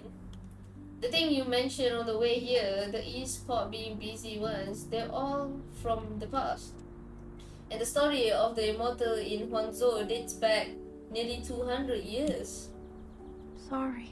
I'm sorry. It's alright if you don't want to talk about it. Just forget I asked. The wind brushes against Paper Heron's hair. That's quite alright. Yes, You're it's true. certainly sharp. Not much get past But- you. But I didn't intend to. It's hard to explain. Just think of me like the old man's tree. I too have suffered a long illness. What does it feel like to live for so long? Lonely as fuck! That's what it is. It doesn't feel so special. When you're ill for a long time, you almost forget what it's like to be well. Why's that? Why call it an illness? Many people dream of living long lives. Not me! Not me! I do not want that, okay? You know, even in stories, that's what the Taoists taught. You shouldn't believe everything you read in stories. From what books, pray tell, did you find this information? Legend of the Guilty. Oh! Okay. The White Horse, Immortal, A Tale of Medicine. Oh! The 3 Years of Strange Dream Collection. Wow. So Legend of I the have a Guilty is vague still popular memory. even after 200 years, eh? I... Tranquil Grandma Immortality. I remember a story about a mortal seeking the way from Getian clan. He descended the mountain only to discover that 1,000 years had passed. The story talk of a mortal desiring the mortal world, the mortal or mortals yearning for the immortal realm. My brain hurts right now. At the core, there's so many mortal words. At their core, they describe what one cannot think. My senior sister once said that as a person ages, time seems to speed up. I didn't argue then, but deep down I disagree. When you're young, the blooming and fading of flower marks the season. That time doesn't change. Even decades later, flowers still bloom. Seasons still pass. Everything feels just as it did. But now, I see she was right. The first 10 years feel slow, but the next 10 are easier to endure. All things pass in time. After that, the days just pass, one after another. How convenient. Pip gazes at the sky. I don't quite understand. I'll be 17 soon. Oh, she is so young. Oh my god. So for me, this is the 17th spring. How many springs have you seen? Papa Heron, how many? Wow. I don't remember. You certainly ask tricky questions. Not far away, the mule lifts its head, braying and running off as if it spots something. I'll go get it. We're in no hurry. No need to rush, eh? It won't get far. But But it likely knows this area better than us. It'll come back if it wishes it. No, I made a promise. I have to keep it. What promise? When we met today, I said I would help you anytime you needed it. I wasn't sure how and when I would give it, but at the very least, I can fetch your mule. My mule? Okay, she didn't die. Okay. She looks up, surprised, propping herself on her elbow to better see Pip. yes, that's Yes. right. The mule should go to the one who fixed the chi flow. No, to the one who saved the tree. So it belongs to you now. Well, I suppose it'll give me a companion on my travels. It's a slow thing, but it's not as though you're in a hurry. The sound of a mule's steps grow quieter with each passing second. I should go check on it. You stay here, right? I'll be right back. Best be quick then. You better be quick. The parent lays her head back down. Ooh, chill. The rustling of the grass quiets, and the rays of sunlight feel warm on her skin. It's not long before she closes her eye and drifts off to sleep. 17. The year I went down the mountain with Finch, I was 17 then too. Aww, I think. A soft rustle from the bush rouses her attention. Oh. You're back. What's Pip? She pats the mule's neck affectionately. Ah! Look at that thing! So cute! Affectionately. The mule ignores her instead, shaking its ear while walking over to the tree to munch on the new grass. Good timing. You can help me think. How many springs? How many springs have I seen? How many springs have I seen? The same spring breeze blows. The same vitalized grass sway, and the mule gives no answer. Of course. Is it 200 springs? 20? 1? Holy shit! That is a long ass time. Or has she lost all her spring? Is that the end? No way. I see.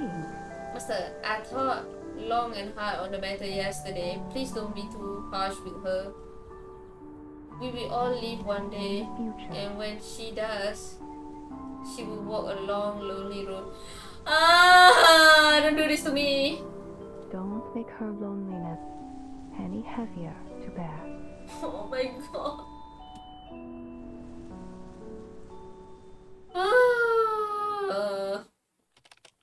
I love you, Finch.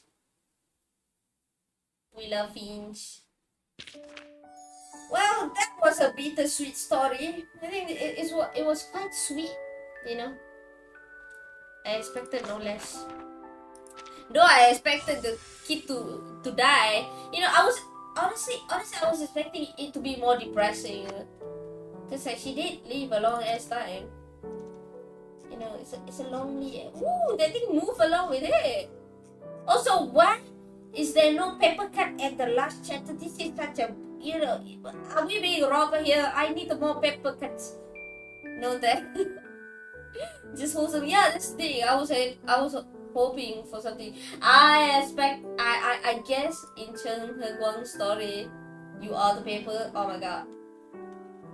Paper. I'm expecting Cheng Heguang's story to be more depressing, considering his father is a bandit. Look at the music. It went from peaceful to really boom boom boom. Anyways, for Pepper Heron's story, I expected it to be somewhat like that, but I didn't expect it to be that wholesome, you know. So it's kind of cute to think about it. Yeah, the contrast.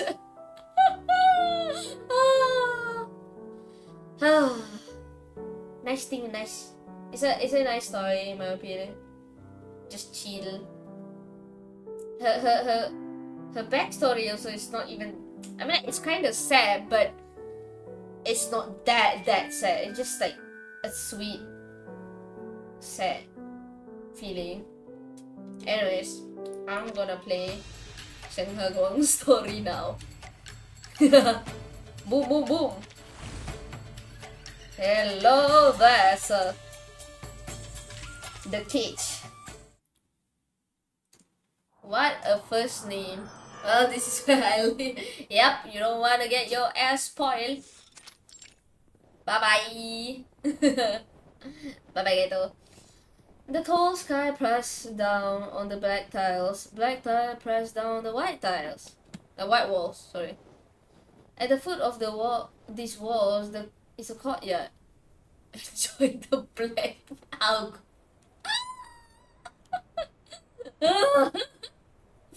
Though swept clean that morning, a light dusting of snow has already begun to reclaim it.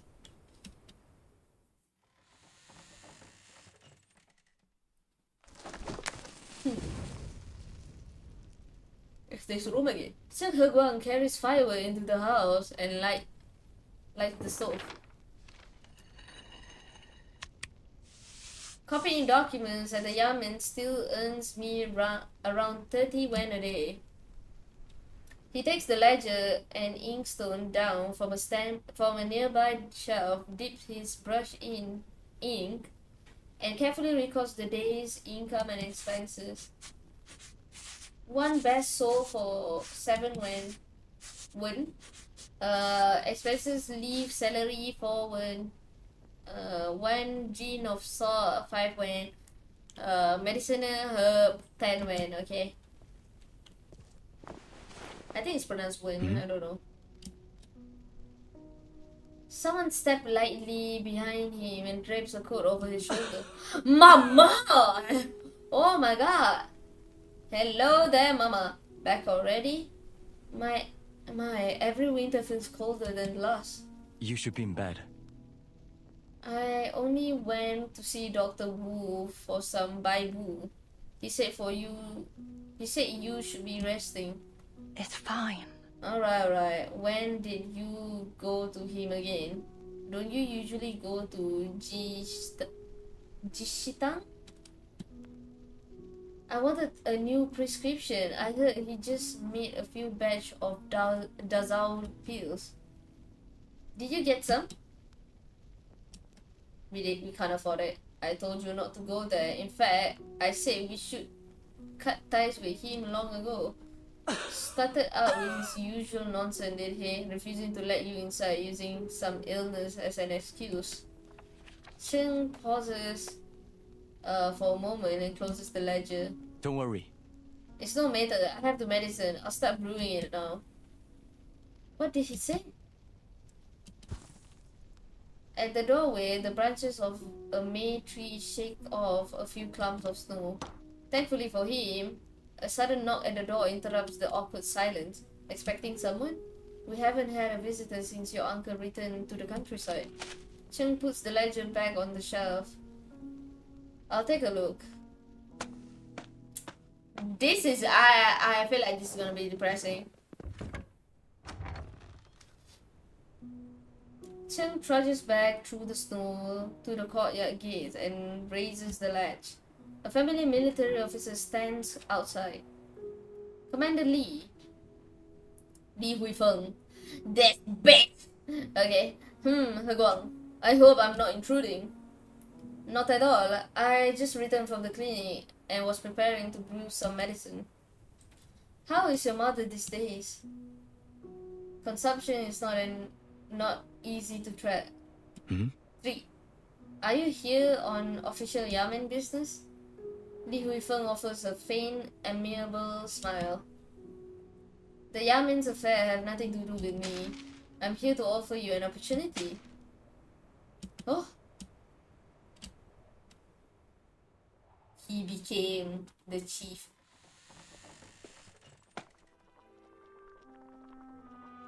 Cheng returns indoor, clutching a yellow sheet of paper. The lid of the pot on the stove has already been lifted, the cooked rice porridge inside sending steady curls of steam into the air. Out of habit, he takes the ladle from his mother's hand. Let me take care of this. Aw, so sweet. Who was it at the door then? It was Commander Lee.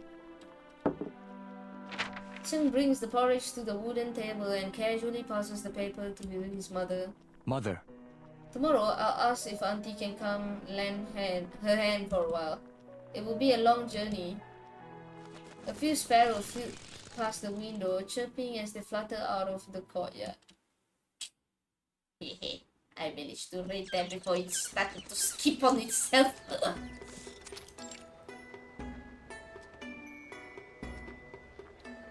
The small village, governed by another county of Guangzhou Prefecture and nestled between mountains and river, has simply come to be called the Riverside Village.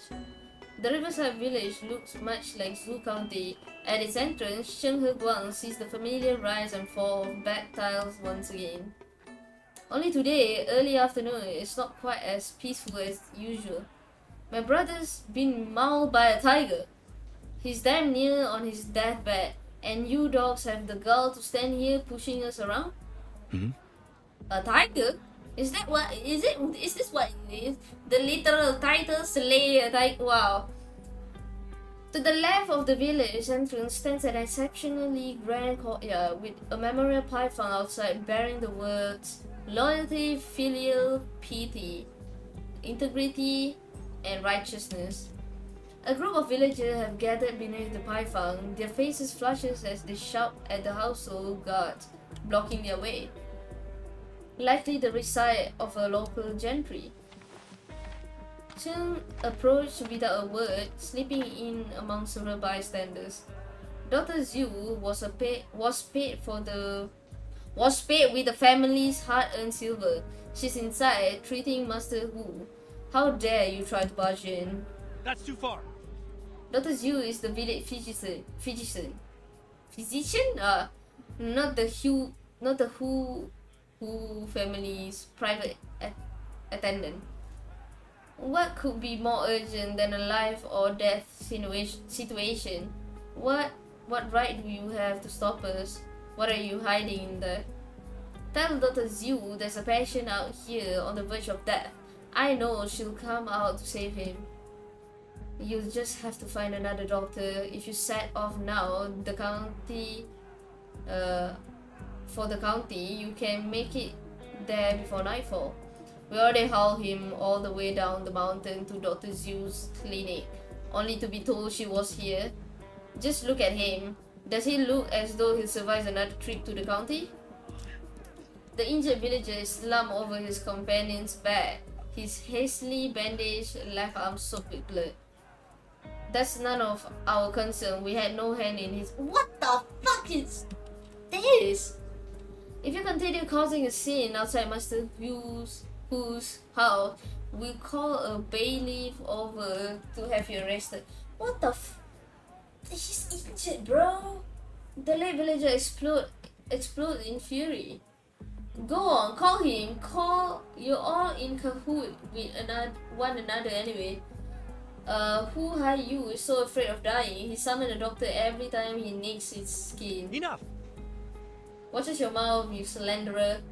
Our man's been mauled half to death, and you won't even let him go through the door.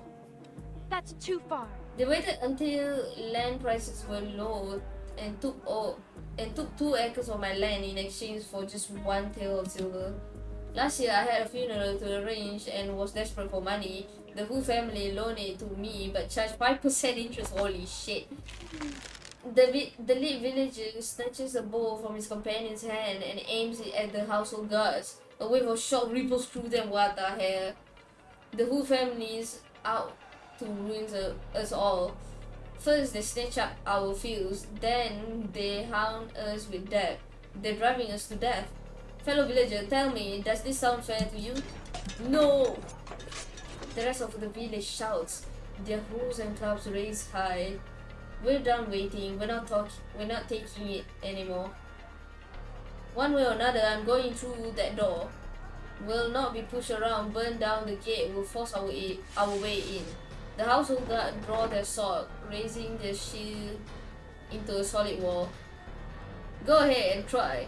This is nothing short of rebellion. Before the word finish, leaving the guard mouth, an arrow flies towards. Oh my god. But before it can strike, it is cleaved into 2 by a flash of steel. Cheng Heguang. Cheng sheathed his blade, stepping between the guard and the villager. This man is dying. What harm is there in letting him inside? Who are you? He's not one of us. The crowd exchanged glances as the theatre troupe interrupt mid-performance, unsure what to do next. You! The gate is suddenly thrown open. Enough! What's going on out here? It finally coming out, huh? Was it so hard to do that earlier? Oh my god.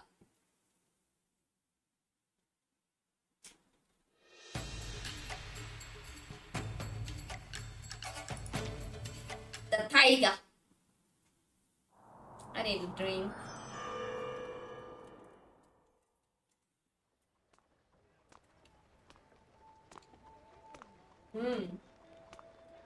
Calm, unhurried footsteps emerged from the courtyard. Seems they've had martial arts training. The guard hastily made way, their voices softening with deference. Dr. Zhu, have you finished examining Master Wu? You mean his night blindness? Exactly how much time do you expect me to waste on that man? Oh my god. Wow. Wow. And you, out here making a racket and swinging your weapon about while I'm trying to write a prescription. Care to explain yourself, huh? She takes the step two at a time, passing Cheng without so much as a glance. The villagers all lower their weapon, allowing her to approach the gravely injured man.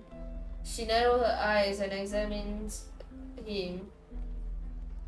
How did this happen? We were hunting in the mountains and ran into a tiger. My brother fell behind, and before I can finish, Dr. Zhu turns and strides back towards the gate. Get him in here! Oh my god. But Dr. Zhu, he's covered in blood. How could we possibly carry him into Master Hu's courtyard? I don't fucking care. It's bad luck for someone to die at the gate, is it not? I'll ask Master Hu for a room myself. She pauses, then turns back impatiently. Well, unless you wish for this man to die, I suggest you bring him in. Oh, right. Quickly, let's get him inside. 2 villagers rush the wounded man inside, streaking the entrance step with blood as they ascend. Should we wipe it up? If it dries, it'll be harder to clean. Of course, you don't, unless you're looking for a scolding, you'll wipe it this instant. The guard fetches water from the courtyard and begins hurriedly scrubbing Master Hu's steps. Despicable. All's well. All well that ends well. What the fuck? It seems. Oh, English is such a difficult language, man. Cheng Cheng is just about to leave when the lead villagers step into block his path. Stop there! Wait, who are you? Why did you cut down my arrow? On a passing traveler, your arrow would never pierce that guard rattan shield, but it would have given them a reason to retaliate. Your recklessness will cause nothing but trouble. Yeah. I may have lost my temper, but I've put up with them and their shoddy treatment for far too long to care about the consequence. If they fight, we fight. And if you made the first move, you have been deemed the primary culprit. Were someone to die, your punishment would be death. And what of it? You think I fear death, huh? The way you speak, it's obvious you come from noble stock. How could someone like you understand our struggles? The disjoint back and forth frayed Cheng's patience. I'm not. Ooh. During the exchange, several village guards rushed over, stirring up a cloud of yellow dust under the python. What's going on here? Master Wu's personal guard hurried forward to greet them, directing their accusation at the villagers sitting across the gate. It's this troublemaker. They've dirtied Master Wu's step. Oh my god, we didn't mean to cause trouble. Someone was mauled by a tiger and urgently needed treatment. Another tiger attack. We've lost 3 people this month to those beasts. We have warned you over and over not to travel into the mountains. Why go up there? With this year's feeble harvest, what choice did we have? 5 years ago it was floods, and now it's drought. Grain has grown more expensive than gold. If we don't hunt, what are we to eat? My land has all been taken, and we have no grain stored for the winter. Hunting rabbit is the only way we can scrape together a half-decent meal. If only an immortal would appear again, as they did 5 years ago, handing out grains to all the... Oh my god! After a moment's hesitation, Cheng stepped past the village guard and offered the headman a modest bow. I've had some formal weapon training, including hand-to-hand. If you aim to head into the mountains to hunt the tiger, I will offer my assistance. The village guard exchanged amused glances. That mountain forest isn't meant for travel. Only a fool will go there without a good reason.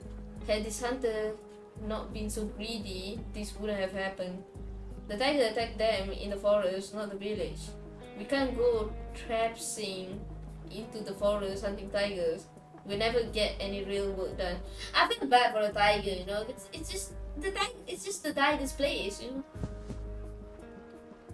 With a dismissive wave, he turns back to scold the grime-covered villagers. That's enough. Go back to your homes, and no one is going up to the mountain again. Your decree doesn't change the fact that this hunter will still have family to feed. That tiger has taken too many lives. It cannot be enough. The poor tiger. The headman suddenly swings his staff as if were swatting an annoying mosquito. Its tail brushes inches from the hem of Cheng's cloth. You're getting on my last nerve, boy. You are neither an official nor a member of this village. What good does it serve you to stick your nose into our business? If you're so eager to play the hero, go deal with the tiger yourself. Broken cries echo from the courtyard. Cheng tightened his grip on the hilt of his blade. It's absurd. This is absurd. He pushes past the guard once again, placing himself between the villagers. Hey, what do you think you're doing? The tiger. Can you tell me where? Oh my god, astaga. Can you tell me exactly where you encountered it? I need some water, man.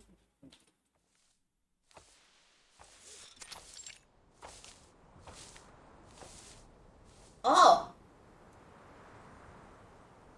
Enter the forest and head due south. After passing another slope, it is somewhere near the edge of the cliff.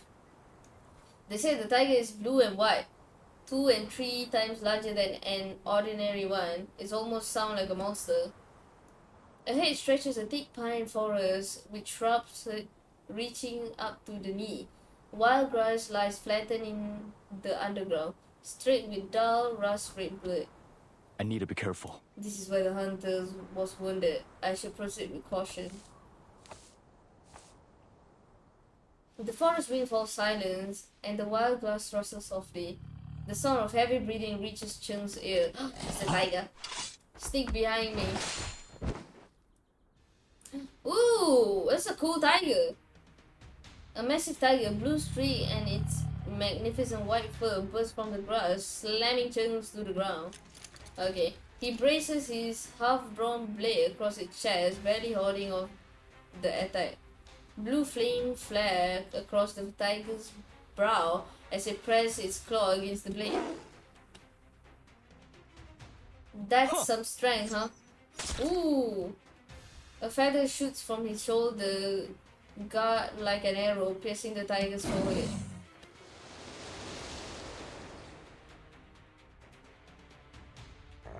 A thunderous roar shakes the forest in an attempt to escape. The tiger clamps its jaw around Cheng's blade and hauls him forward.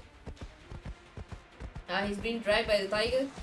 Cheng refuses to let go as the tiger barrels forward, rushing them both to a nearby cliff edge. No! As the tiger leaves, a sudden sense of weightlessness comes over Cheng. In a split second, he grabs hold onto the cliff edge, his body dangling below. Ooh. Don't end it there, please. Tracking it. Drag and extend chi. Oh my god. To connect the object. This is my family mate. How can I let it go easily? Use chi to fire feather and make the beast go. Drag the portrait. Use chi to connect the feathers. Okay. Each feather has different number of attack connect. Okay. There's a time?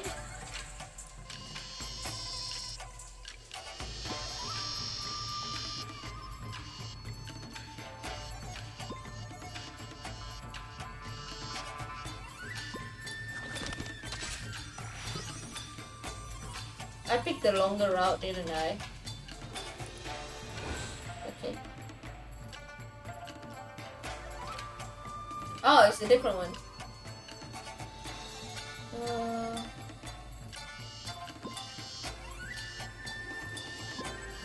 This is cool. Let's go. I like the mini game. I hope they give more harder things. 1, 2, 3. Feather after feather pierce forward. With the final impact, the tiger's grip loosened. It lets out its final howl as it plummets down. Oh my god, stop skipping without me finish! Oh, downwards, okay. Plummets down into the ravine below and vanish out of sight. Okay. How? The soil is too loose. It needs to be harder if I'm to pull myself up. Breathe, sense the flow of chi. Wherever it touches, the earth hardens like iron. Concentrate. The soil beneath his finger takes a faint metallic sheen but doesn't spread any further. Is it too much for me to handle? As the soil binding begins to fail, the clump in his grip begins to break apart. A pale fog blankets the foot of the cliff. Falling would surely mean his demise. Even so, he feels his grip begin to falter. Darn it! A heartbeat before his finger gives out. A thin silver thread slices through the air from the cliff edge. That's... What is it? What is it? Bruh. Bruh.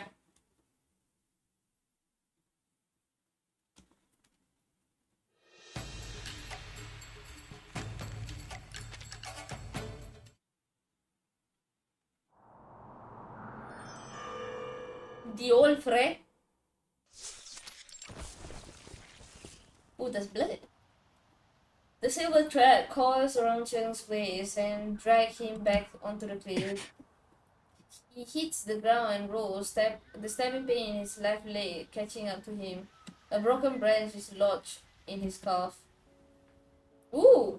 The village daughter stands over him, calmly reeling the silver thread back onto the bone shuttle. It's you! Playing the lone hero isn't a healthy habit. It's how we usually get things done. Someone has to do it. Someone had to resolve the matter. Besides, once I see a problem, I cannot turn a blind eye to it. I couldn't involve those hunters again. Not after they scarcely made it back alive. How can you be so sure they wouldn't have lent a hand? Dr. Zhu stepped closer, squatting down and inspecting the wound on his left leg. Good news, it doesn't appear too deep. Are you ready? Yeah! She doesn't wait for an answer. In a swift motion, she yanks the branch free and the wound... Oh my... Can you stop skipping without me reading? Oh my god! Wound wells with blood. Oh my god.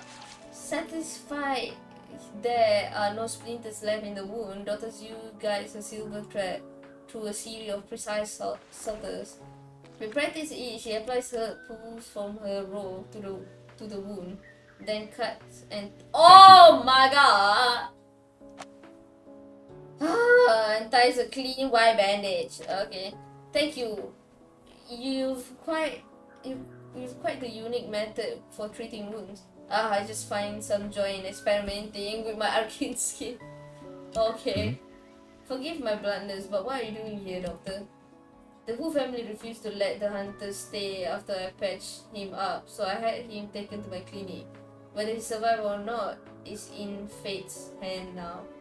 In any case, it struck me that you look somewhat familiar. I asked around where you'd gone and was promptly informed that you inquired about the tiger's whereabouts and ride off alone. To face the beast, no doubt. That can't be, I told them, but their faces were deadly serious. I was worried something might happen, so I hurried over. Dr. Zhu falls silent, her eyes linger on Cheng's.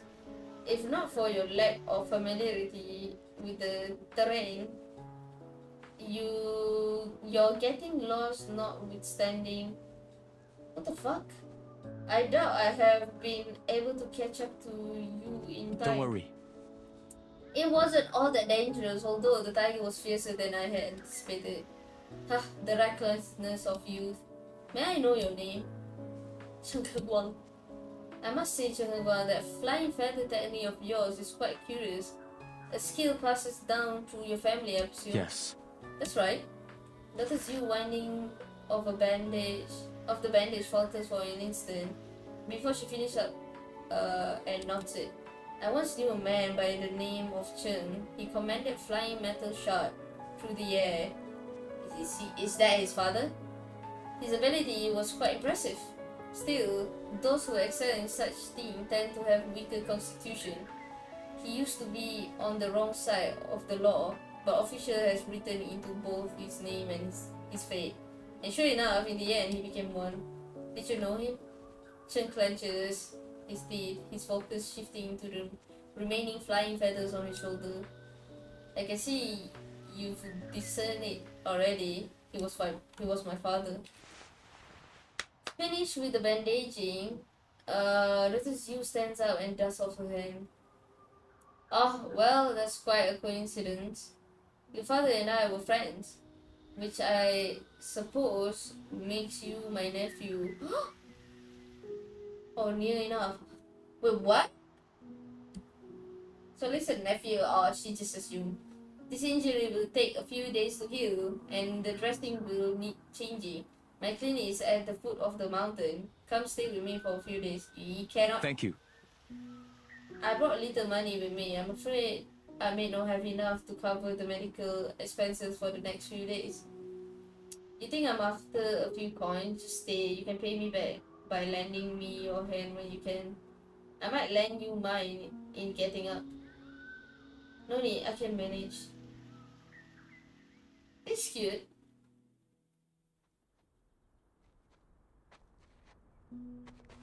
The two set off together down the mountain. What about your mother?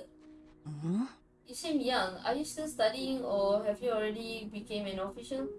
Neither. I mostly get by on odd jobs. And what odd job brought you to this poor place in the middle of nowhere? I was running an errand for someone and happened to pass through. I see. How's your mother? Well enough. And your father? Oh, he passed away. What happened? He had an accident. I'm sorry. I never would have imagined. Imagine? He was still young, but I suppose that comes for all of us. A long silence falls. Ah, so sad. Foot of mountain. Reaching the foot of the mountain, they push through the grass and follow the stream for a short distance. From between the tree, a solitary white house emerges into view. Why set up a clinic out here in the wilderness? It would be easy to see patients if you live in the village. Convenient, sure, but the houses in the village are tall and crammed together, one after another. Living like that would be maddening. That's so real. But your clinic has the same black roof tile and white walls. It looks no different from the house in Zoo County or the village. But the land. What do you expect me to do? Paint the house black from top to bottom? Dr. Zhu will sending 3 silver thread like spider silk towards Cheng's vital joint. As if he anticipated the attack, Cheng's dodges flying feathers clashes with silver thread, tangling as they fall to the ground. What was that? You could have stood and taken the thread, yet you choose to dodge and tear the wound open instead. Your command over your arcane skill is undisciplined, to say the least. Had you used it properly earlier, you would have subdued the tiger without so much as a scratch. Dr. Zhu shakes her head and sighs. I remember how your father would turn leaf into metal, sending them flying as he bid. There are plenty of leaf here, why not give it a try? Oh! I can't. Everyone from my clan can control light matter, but transmutation, I am the only one left who can do it, or at least I ought to be. You've chosen not to use this unique ability? Not exactly. I can no longer control it, as if something is blocking me. As a child, I used it recklessly. It caused an accident. After that, with no one to guide me, I dare not. Did you kill your own father or something? What the hell? I dare not to use it often. Okay. What a waste. If you ask me, only you possess this ability, yet you shackles yourself with hesitation. Your father and I sparred many times, enough for me to become familiar with his arcane skill. His arcane skill, like mine, relied on guiding matter with chi. If you wish it, I can teach you a few techniques, be a guide of sort.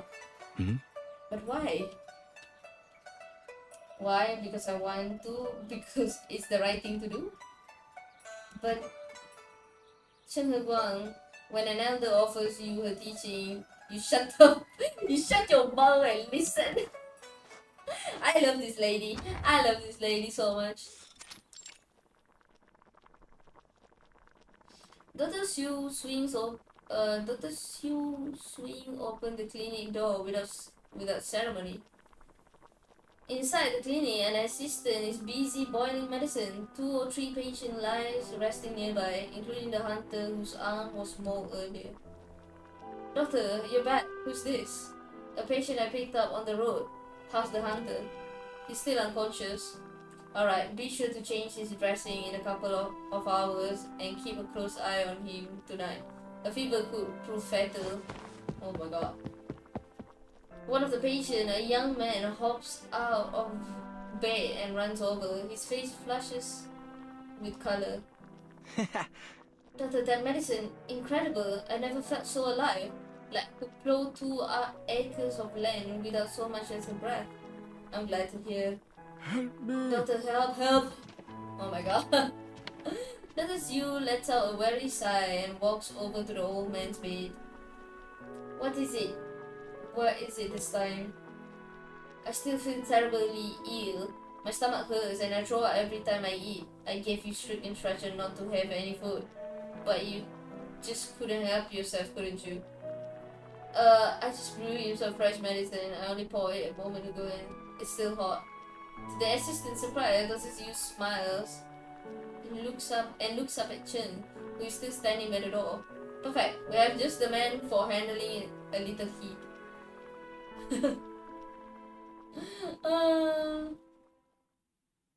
Bro was brought here to do some chores. Amazing.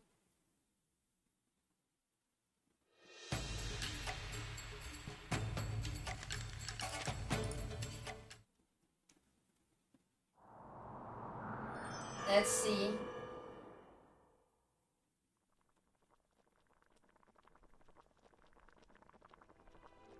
Now, Cheng, move the bowl of medicine on the table onto my hand using only your family's technique. What? Why? You often make a habit of arguing with your elders? Brewing and serving medicine is part of the clinic duties, but if you prefer to lie around and take advantage of my hospitality for the next few days, be my guest. Cheng falls silent, and for a moment he extends his right hand and aims at the bowl of medicine. I feel like he's gonna fall. In an instant, the medicine bowl turns back and spins forward, almost crashing into Dr. Yu's hand. A little excessive, but all in all, not bad for a first try. Although it's rather heavy, I wonder why. She breaks into cheerful laugh, then props the metal bowl upright and shows it to Cheng. The medicine brought inside the bowl has transmuted along with it, becoming a solid block of metal. Fortunately, the effect wears off in time. Otherwise, you'll be paying for the medicine. Have patience, remember, a single day does not make a master. Ow! It's been a long while since I've used it so much. With a little more practice, I know I will perform it without error. Dr. Yu retrieves several chipped, broken bowls from around the room. Well, you're not lacking for confidence. Why not begin with this? Once you've mastered them, lighter things like flower and leaves should be no problem at all. Your arcane skill works much like my own. Simple, really. Sense the flow of chi, carefully straighten it, and aims it at the object. And strike it! Yeah!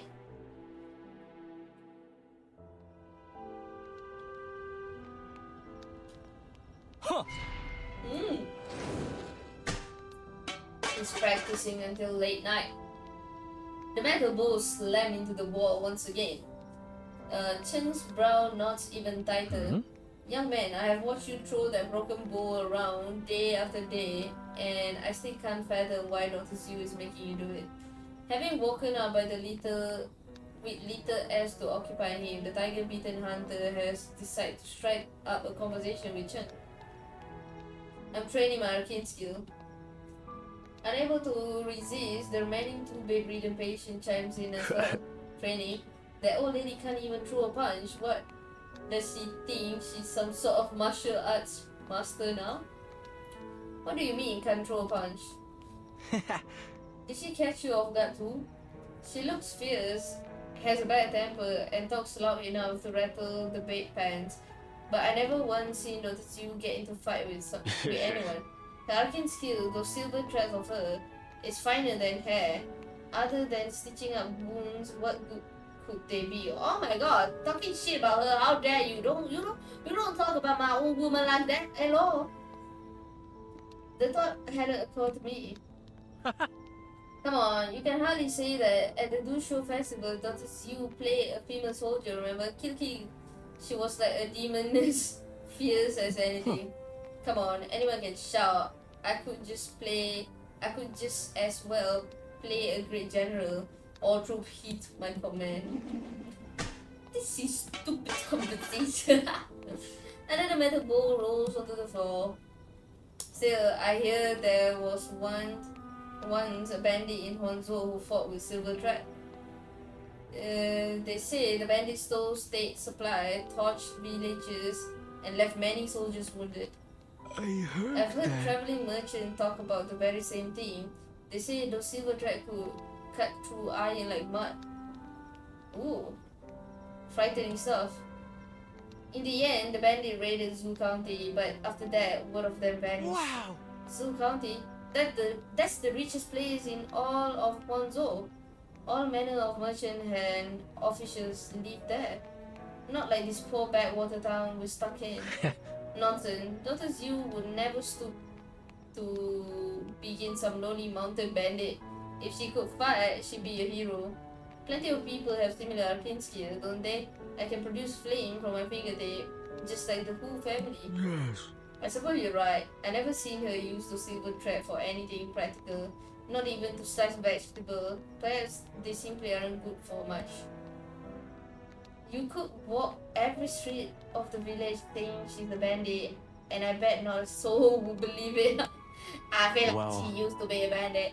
Is that so? There was a time we didn't have a doctor in the village. Small illness, what the heck? We just had to endure, and we couldn't afford the county fees for anything serious. After Dr. Zeus arrived, the villagers could finally get the treatment they needed. That's right, my son was having convulsion last year. It's thanks to her that he's still with us. Aww. The metal bowl slowly rises, wobbling as it drifts towards the other side of the room. Finally, it settles smoothly on the table. That's awesome. Well done, young man. It's about time you finally managed it. Maybe you can get my medicine over here without spilling it.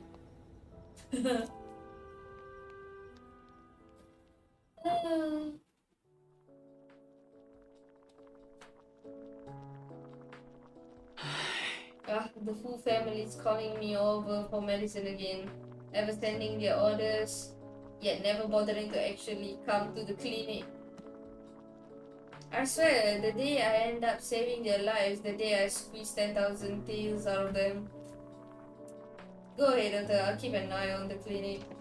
Dr. Zhu is halfway across the threshold when a teacup suddenly spins from behind and aimed at her side. Doctor! Dr. Zhu doesn't even flinch. She reaches out her hand and the teacup halts in mid-air before slowly dropping into her palm. The cup's bay gleam with a clean metallic sheen. The tea inside is perfectly brewed and the leaf fully unfurled and settled at the bottom. So?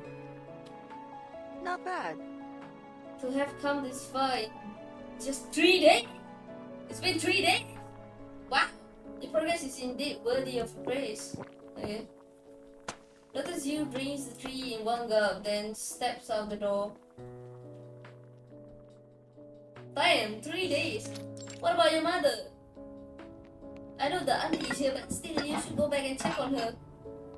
In the early hours of the morning, while the patients are still sleeping, Cheng and Heguang gather the broken bowls together. The doctor's assistant walked over carrying a bowl of medicine broth. Time for your medicine, young man. I don't recall Dr. Zhu prescribing me any additional medication.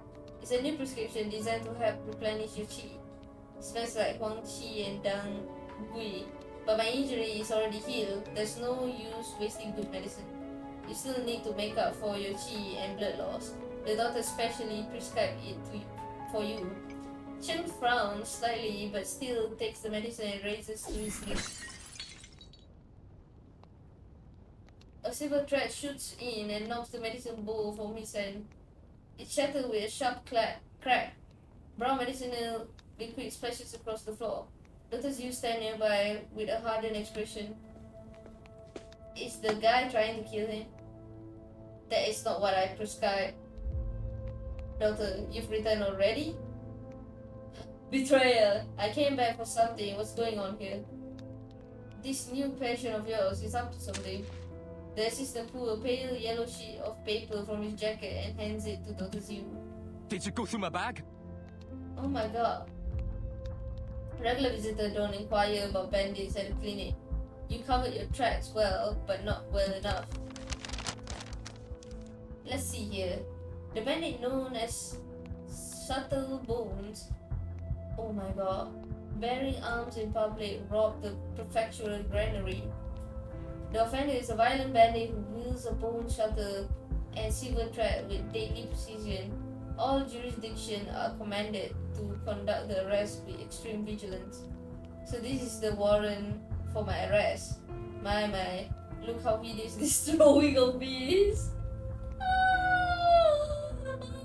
Who would have recognized me from such crawl? I suppose it was my arcane skill that gave me away, wasn't it? I'm so sorry. I'm sorry, doctor. I wanted to deal with this before you return.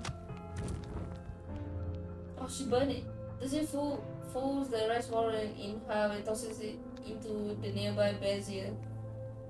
Our curious patient here is Brother Cheng's child. Heh, I have a suspicion with that arcane skill of his. But so what if he is? We helped Cheng Daoguang when he needed it most.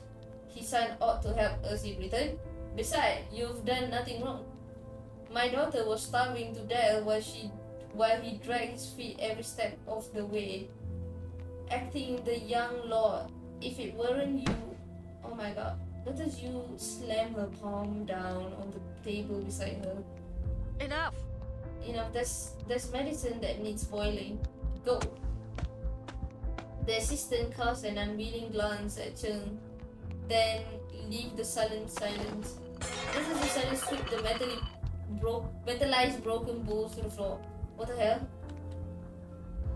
You say you're not with the Yamen, I am not. but on occasion I take bounty orders from them. Ah, so your odd job is it the money you care for? Or is it something else? Why not confront me directly, waiting for me to nurse you to health first, planning to slit my throat in the night? Oh no. I watched you for days. Nothing about you resembles a That criminal. warrant means nothing to me. If you swear to me that you never committed arson, hurt anyone, or raided Zoo County, then I will leave at once.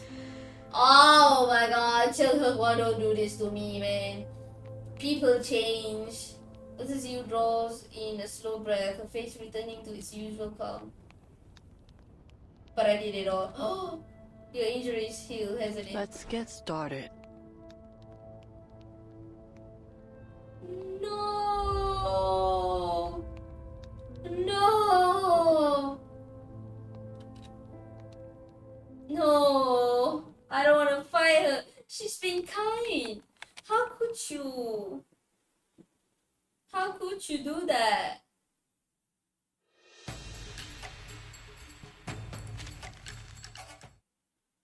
I feel shit right now. You don't do that. You don't do that. Okay, you don't.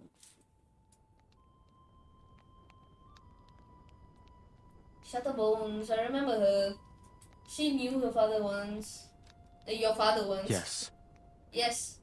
The Yamen has confirmed she was the ringleader behind the raid on Zoo County that night. All those caught in that raid were executed, save for her. She fled with a handful of others, disappearing near the riverside village. If she yet live after all these years, she has likely lowered her guard and settled into an ordinary life. If I resolve this, I have amassed enough merit to fill the opening for the constable, and the reward sum will surely help us in the meantime.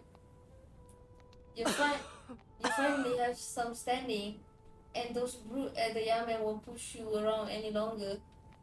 Your father told me a little about Shuttlebones before.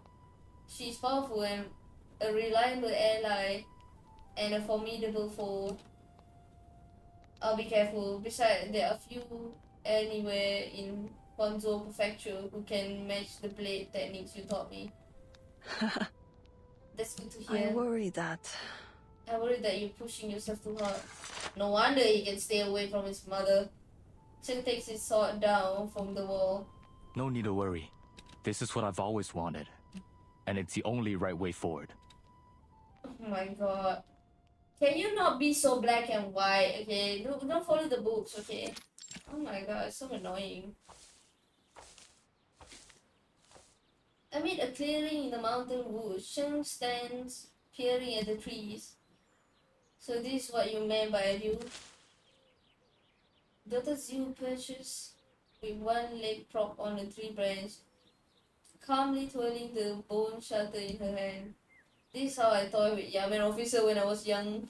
You should never expect an enemy to fight on your term. So be it.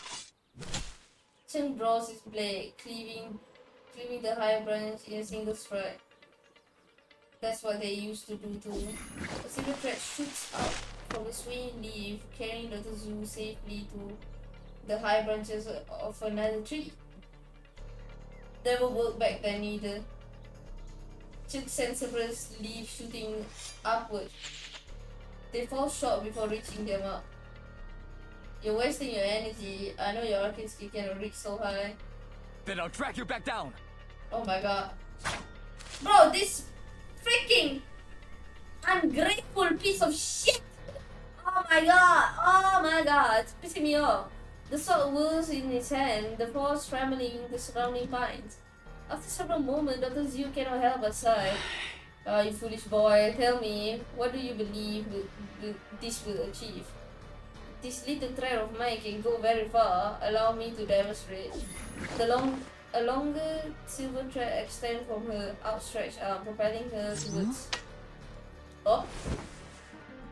The silver thread snapped, sending her hurling back to the ground. Two metal leaves fall from the air in her way. Not bad. Nicely done. When you swing between the tree, you lose some height. How much drop depends on the length of the silver thread. No matter how long your thread, my arcane skill will be able to reach you. Cheng braces his blade before him. Are you ready to finish this? Dr. Zhu turns her back and begins to amble off along the mountain path. No, I'm tired now. She's old. She's old now. Cheng stared at her back, confused, before deciding to follow after her. How could you? If you're never meant to fight, why challenge me? Why lure me here? Why the hurry? You can be sure you beat me, can you? Ever heard of keeping your blade sheathed while waiting for the perfect moment to strike? And even if you were to win, what then? I will take it to the Yamen. The very moment you defeat me? No. No, not until every patient in this clinic is healed. Then you'll be waiting for a long time. Over 1,000 people live in that riverside village. 3 days don't pass without someone knocking at the door. Besides, there are still some patients in the clinic right now, are they not? So what's the rush? We'll come back to this tomorrow. Oh god, man, this man. I cannot lah.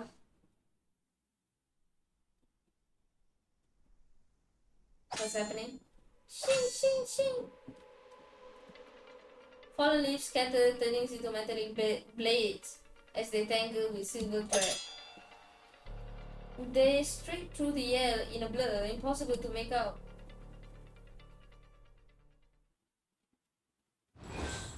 Oh! Migrating to a certain area, a small object within it. Oh!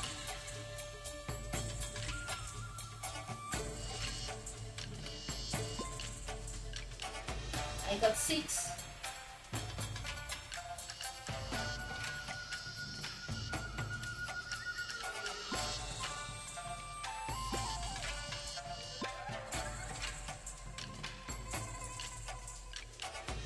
Wait, I'm confused. Oh!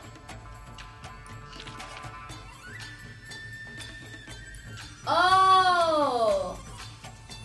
Okay, I get it now. I get it now.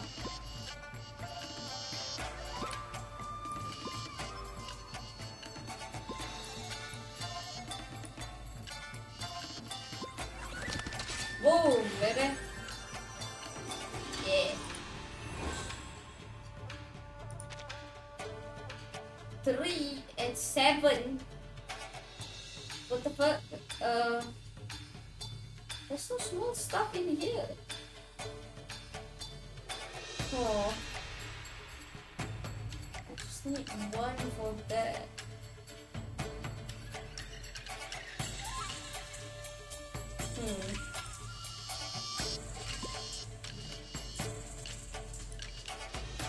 Eh. Oh my god, stuck to that. Okay.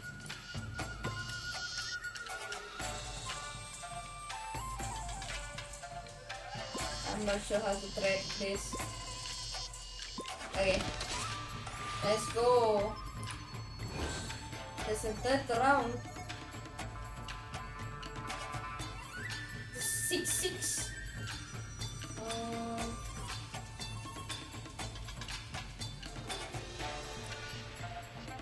No.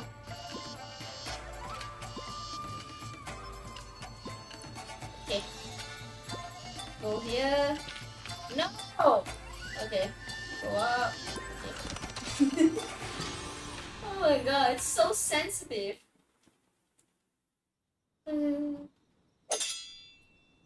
They are fighting until late night. Not bad.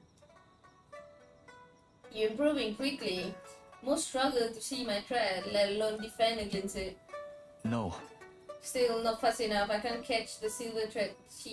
I can't turn it into a metal. You do know that she's training you. You're shielding the bone shutter in your grip. Its chi resistance is too strong. I can't properly use my arcane skill. I can't allow you to destroy my weapon that quick. I have a reputation to uphold.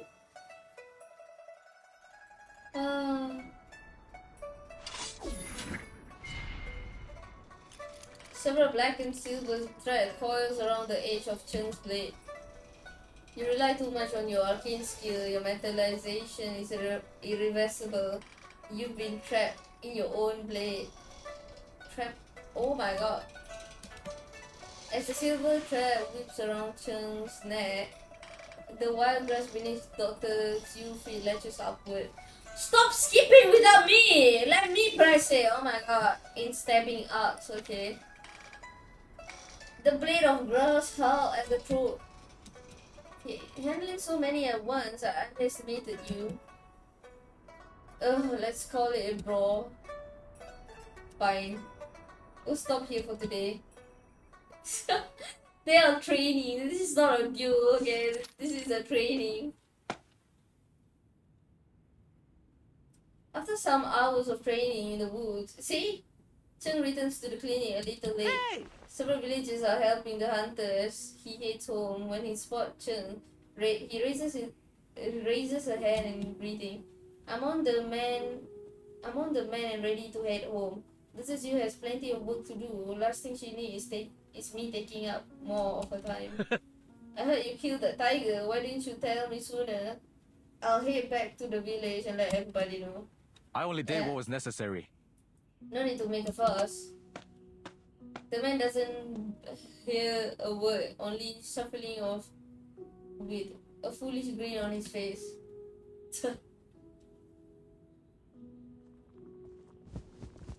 Cheng enters the clinic to find Dr. Zhu seated by the medicine stove, gently fanning the flame. A few days earlier, Dr. Zhu sent her assistant to prepare medicine for the Hu household. Now, it is only the two of them. With such skill in medicine, why you become a bandit? Because I wanted to be a hero. No. Righteous end must be pursued through righteous means. Yeah, what a oh my god. However, they justify it. Bandits inevitable brings harm to the innocent. There's no reasoning with someone as immovable as you. Distributing the grain I stolen from the official to the poor, that is a life worth living. And robbing the people of Zhu County, is that your idea of heroism? Yeah, if they are exploiting the people. Dr. Zhu keeps her eyes on the medicine store, seemingly oblivious to Cheng's word. A long silence passes before she replies. No, I know I don't have the stuff to be a hero, but living here and being a doctor respected by the people, that I can do. Tell me, what happened to your father? You didn't know? You didn't know? Sorry, I was running for my life back then. Too busy pretending to be something I'm not, huh? She chuckles with a trace of self-mockery. And after that, well, I settled into a life of black tiles and white walls. Every day fills with the simple chattering of villagers and patience, knowing nothing of the outside world. I told you he passed away. He confessed to his crime and accepted his punishment. I see. Dr. Zhu lifts the lid of the medicine pot and peered inside. In an instant, the clinic fills with a bitter sense of herbs. The villagers speak so highly of your medical skill. Do you know anything about treating consumption? Any special remedies? What are the symptoms? How long has it been? It began the winter before last. At first, there was only coughing and night sweat, but the cough worsened rapidly. Over the past 3 months, she's been coughing up blood quite frequently, suffering severe chest pain, and often says she has trouble breathing. There's nothing I can do. Oh no. The doctor in Zhu County said the same. They were right, I'm afraid she won't make it through the year. I'm assuming she's someone special to you. Yes, it's the mother. Without a word, Cheng turns his back and leaves the clinic. After a while, the medicine in the pot begins to bubble over. Cheng Heguang, pass me the ladle. Hearing no response, Dr. Zhu stepped away from the stove and head outside. He left.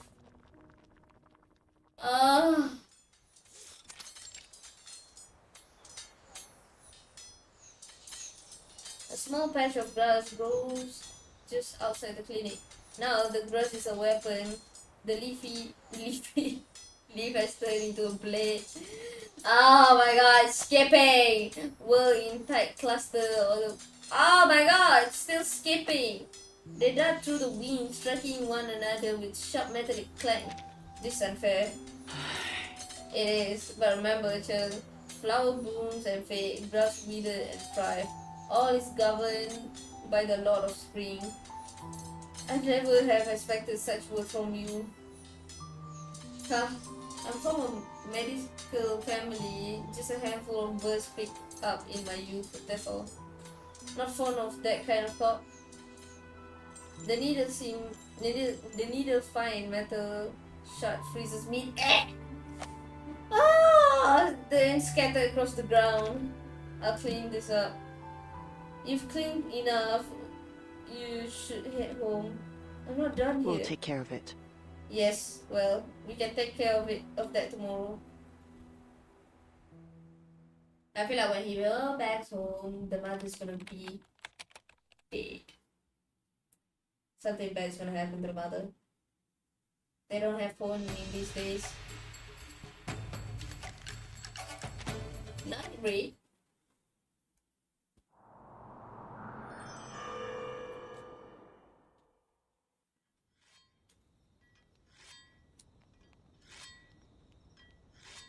Cheng sits on the mat, tending to his sword. The blade catches the light as it turns, casting a few bright reflections in Dr. Zhu's wine bowl. Always wound so tight. The real showdown is tomorrow, so why not relax a little? There'll be no coming back from this one. I clean my weapon every night and reflect on the day's deed. One must restrain oneself and submit to proper conduct. Of course, forget I said anything. It is precisely because I'm dueling you that I must prepare all the more. Do you truly need the money so dearly? Is that why you're so set on defeating me? No. It's not about the money. Fulfilling this task will give me a chance at a constable posting. So you need credential then. The circumstances of my birth limit my avenues into court. Dr. Zhu takes another sip of her wine. The court again. Why does everyone have such a great desire to hold office? Your father said the same thing once. He told me I was not to come looking for him again, saying, "You and I are no longer the same. I am an official now. I have a life in Zhu County." I said to him, "People must eat, must they not? Floods have brought ruins to the field, and children are starving." But did he listen? I didn't ask much of him, just to leave the door open for us, and we make it worth his while. I know the story. Case record: Cheng Daoguang, garrison officer of Zhu County, on account of personal ties, lead bandits into the city and permitted the plundering of the county granaries. Further charges include accepting bribe. All statements are entered on the ring. Wow, that's a lot. After the bandits entered the city, they not only looted the granaries but also vandalized and ransacked nearby homes, drawing the people into their violence. That night, 24 people were killed or injured. In the evening, Commander Cheng instructed us to change shift early. We were unaware of any looting. I swear that this given statement is true. When the bandit ransacked the surrounding areas, there were no officer nearby to hear the people's cry for help. Am I wrong? There weren't always bandits. There were once refugees, those who had lost their land and couldn't get enough to eat. What difference does that make? Oh my god. Talking on this further is pointless. Chen sees his blade and steps out the clinic. Before Dr. Zhu can reply. At least listen to the old woman first, you know. The night grows hazy, draping a faint veil over the trees in the forest. What was I expecting? Some hidden noise is the truth. Cheng leaves the dirt road and turns into the forest. Along the path edge, the darkening grass and shrub bows away to either side. Layer by layer, the dense overlap branches part as they move deeper into the forest embrace. There was no hidden truth, no injustice, just a transaction. One that may even help the refugee. But your duty was to protect the people of Zhu County. How could you sacrifice their life? I don't know, maybe listen to the old woman first. I feel like she has something to say. Spare some clear drop, please. I need flutter page. Oh, I need flutter page also, you know. A lot of the teams that I want to make does include her and Fatutu. Oh my god. I need more.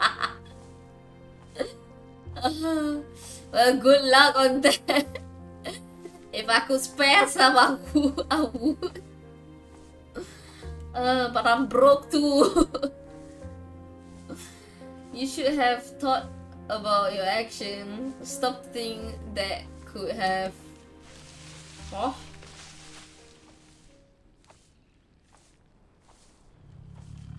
Oh, that sounded like a freaking tiger. He stopped in his track. It's a clearing in the forest, a tiger crouching at its center. Ooh.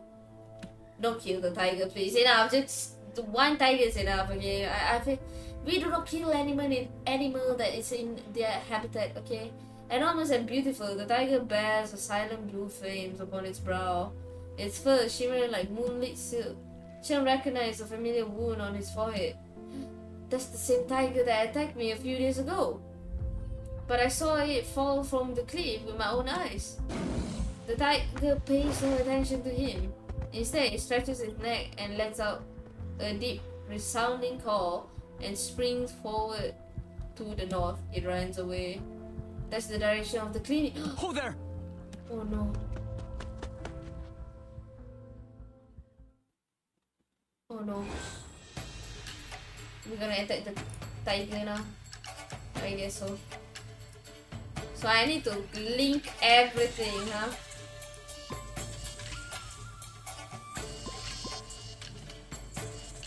Oh my god! Don't move the other way. Oh my god. Oh, I forgot you can do that. Yeah, whatever. It works anyway.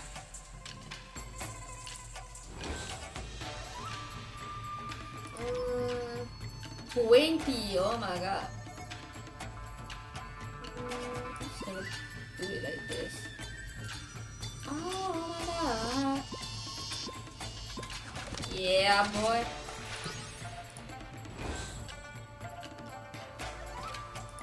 Okay. How do I do this? Move back. Oh my god, it's so naughty at the curve. Okay. We made it.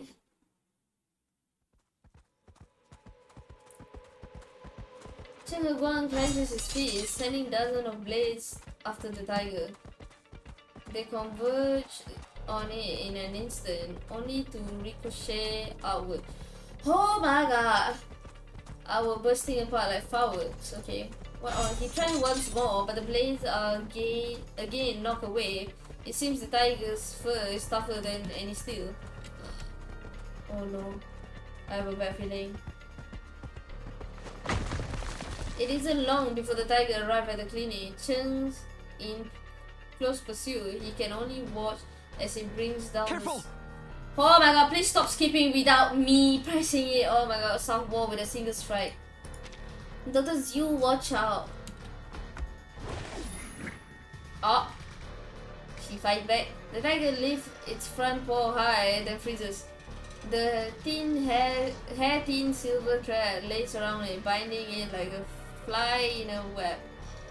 Inside the half-collapsed house, Dr. Zhu grips her bone shutter, placing herself in front of the collapsed hunter, clinging to a small wooden container.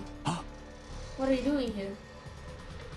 I came to deliver this chicken soup. We cooked a big pot of it at home earlier tonight. Oh no, this wasn't me. I didn't lead the tiger here. I had thought it dead already. Cheng Heguang, get him out of here. This beast is too strong. Her words and body shake with the effort of holding the tiger in place. I feel like she's gonna die. She's gonna die, man. Cheng leaps in behind her and swiftly lifts the hunter to his feet. Get up, run. Oh my god, yeah. The tiger turns and a second later the silver thread snaps. Oh! Not the hunter again. Amidst the burst of dust and debris, Cheng grabs the hunter and rolls aside. When the dust clears, the clinic lies in ruin. Oh my god. And Dr. Zhu is nowhere to be seen. The tiger stops. Oh my god! Steward Cheng's severe right arm clenches its jaw. Woo! Okay.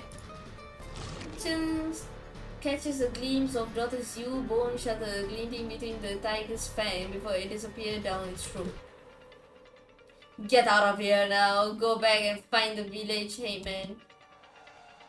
What about you? I will deal with it. I will deal with that. But first, I must get in closer, much closer. The hunter flies at full speed at the... Oh my god, this thing keeps skipping without me pressing it. As the tiger lunges forward. Oh my god. Oh my god, that's a good pose, man. Wow.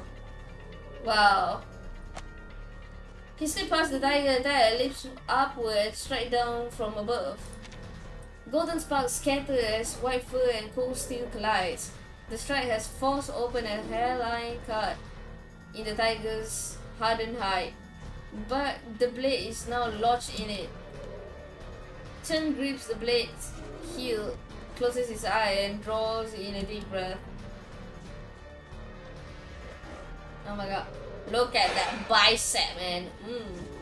Sense the flow of chi, find the shelter in the tiger's stomach. I can do it. It takes a moment, but soon enough, he begins to feel the flow of chi in the tiger's body. Through the muscle, I can feel it, the subtle's unmistakable chi. The innards of this arcane creature have churned and tangled its chi into a chaotic mess, one that Cheng feels he lacks the ability to unravel. As he probed further, the chi grows cool and dense, as if it were closing in around him. It's cold like winter. Wow. What's going on? You fool of a boy! You are no use your arcane skill again. Oh my god. It's best you don't come training tomorrow. You're not selling the house anymore, I see. Is he really dead? Yep. An accident will... Oh my god. No!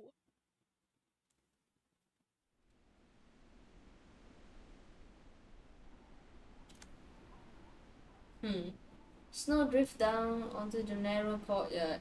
In Huangzhou, it seems the snow never truly ends. How can I find what he wants? Where do I even begin? I've already searched every corner of the courtyard. But returning empty-handed would mean admitting defeat to father, and I refuse to do that again. The stubborn child turned his gaze towards the open gate and beyond. They told me to never go out there, that once I step through that gate, I'll never be able to come home again. But I'll find a way out. I have to go through it. Maybe he once is on the road, and if I can find a way out, then I can find a way back in. He steals himself and takes a tentative step outside.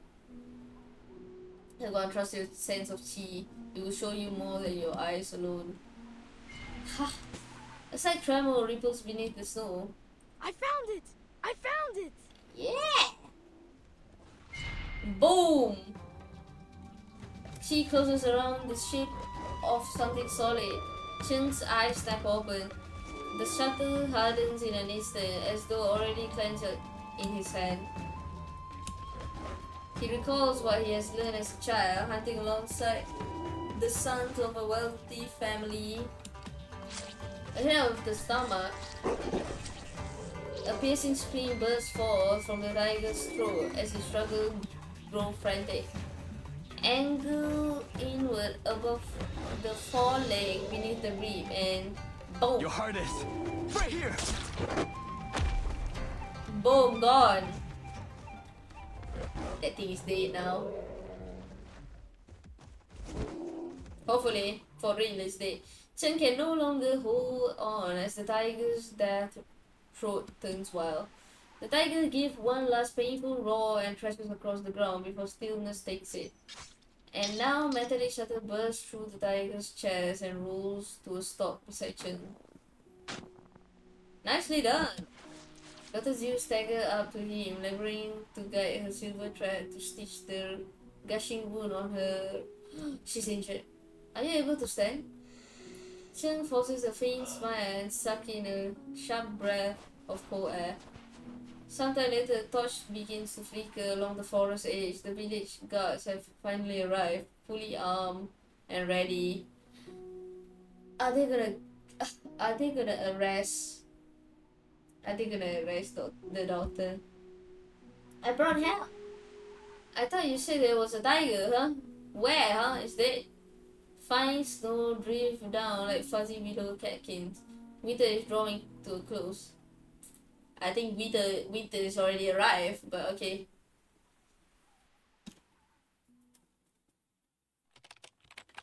Ooh.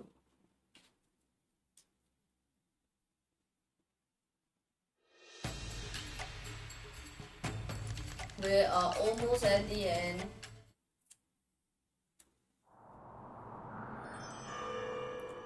The celebration.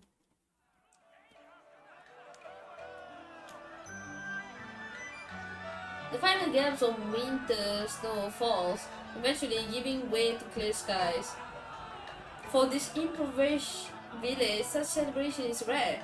Every household gathered in Master Hu's courtyard, drinking deeply and eating meat by the mouthful. Rumor has it that this is all thanks to Dr. Zhu's meditation, marking it as a feast to celebrate the slaying of the tiger and to pray for a plentiful harvest in the year to come. Make way, our young hero is here. A toast to you, my friend. The moment Cheng stepped into the courtyard, several hunters blocked his way with raised bowls and wine. He became famous. No need. No need for that. I merely did what I could. There's no need to be so polite. Come sit, have a drink with us. It'd be rude not to. I don't care for drinking. Go meet your mother, Lawi. Yeah, go on. Dr. Zhu hides behind a nearby pillar, quietly chuckling to herself. Ha! Hopefully that will get him to loosen up a bit. Little girl! Doctor, my belly hurts. Little girl tugs at the doctor's sleeve, looking up at her with tear-filled eyes. She squatted down, pressed a gentle finger on her pulse, and slipped a sugar-bound pill into her hand. It's nothing to worry over, child. Take this sweet little pill and you'll feel better in no time. Thank you. As you lift her eyes to see a deep blue-clad figure sitting along the edge of the black roof tiles. That boy, can he really not enjoy any sort of celebration? She climbs the ladder up to the eve, one step at a time.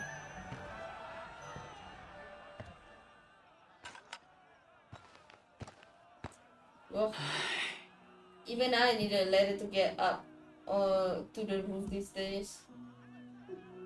There are too many people down there. I did only my duty. There's no need for all this gratitude. I saw the tiger fall into a ravine. How was it able to survive? Such things are rare but not unheard of. Perhaps it was not a tiger at all, but instead a beast possessed, controlled by some arcane means, or perhaps it was some manner of mindless spirit. I heard once that, a long time ago, a horse once jumped off a cliff, only to find a great fortune even ascending to immortality. Please. Dr. Zhu opened the wine jar and sit cross-legged beside him. I tell you no lies. Who can truly explain matter of the arcane? Anyways, I'm here to inform you that the clinic hasn't had a patient for 3 days now. You should seize this opportunity while it lasts. Remember your words about waiting for the perfect moment to strike? Her right sleeve hung empty, the torn hem still unrepaired, giving her a slightly disheveled appearance. I feel sad now. Cheng grips his left hand tightly, lost in thoughts. What's wrong? Can't make up your mind? Credential, I must ask, why do you wish so dearly to become an official? No. To overshadow my father's name with my own. One morning he left and never returned. Since then, our family has faced nothing but trouble. At one time, the residents even surrounded us. Why not simply move away? After the incident, many of my family couldn't stand the gossip and returned to their life in the countryside. But we cannot give in to those people, and we can't run away from the stain on our name. Don't bother with it. Oh my god. You could have lived a peaceful life. Don't bother with the rumors. Don't bother with those who try to kick you when you're down. One day I will prove my family's innocence. The sound of the villagers' laughter floats on the breeze. Ha! But you were innocent all along. In truth, it was my fault. She takes a swig of wine, her voice growing hoarse. What do you mean it was your fault? Many died that year, but the granary was still heavily guarded. Without an inside man, it would have been almost impossible to succeed. I asked your father for help. I told him we only had a handful of people that we needed to strike during the guard change. grab some grain and maybe a few wood and then go. He took a leave of absence to distance himself, pinning all the blame on me and using the bandit attacks as a cover. It didn't cause much of a stir. No one spent much time on it. At most, he took the blame for negligence. It was simply a good deed done without a second thought.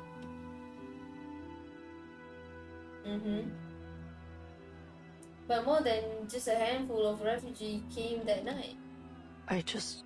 When word spread that everyone argued to come along and grab a bag of rice for themselves, I figured I needed the help. After all, how much could I carry on my own? It was truly only ever meant to be a few more pair of hands. I only wanted to help as many people as I could. The people below linked arms, their voices rising in clamor. The little girl who only a moment ago had taken medicine for her stomach chases her friend in the courtyard. Oh no. We entered the city and found ourselves at the merchant's house. Some were so taken with the black tiles and white walls that they refused to move on. I was eager to get the grain and leave, so I took a few of my most trusted men directly to the granary. By the time I returned, the situation had already spiraled out of control. Fires yelling and screaming, I watched my friends break into houses and come out with hands full of jewelry. I shouted, "Are you out of your mind? Are you out of your mind?" Yeah! What the fuck? You guys went there for just food.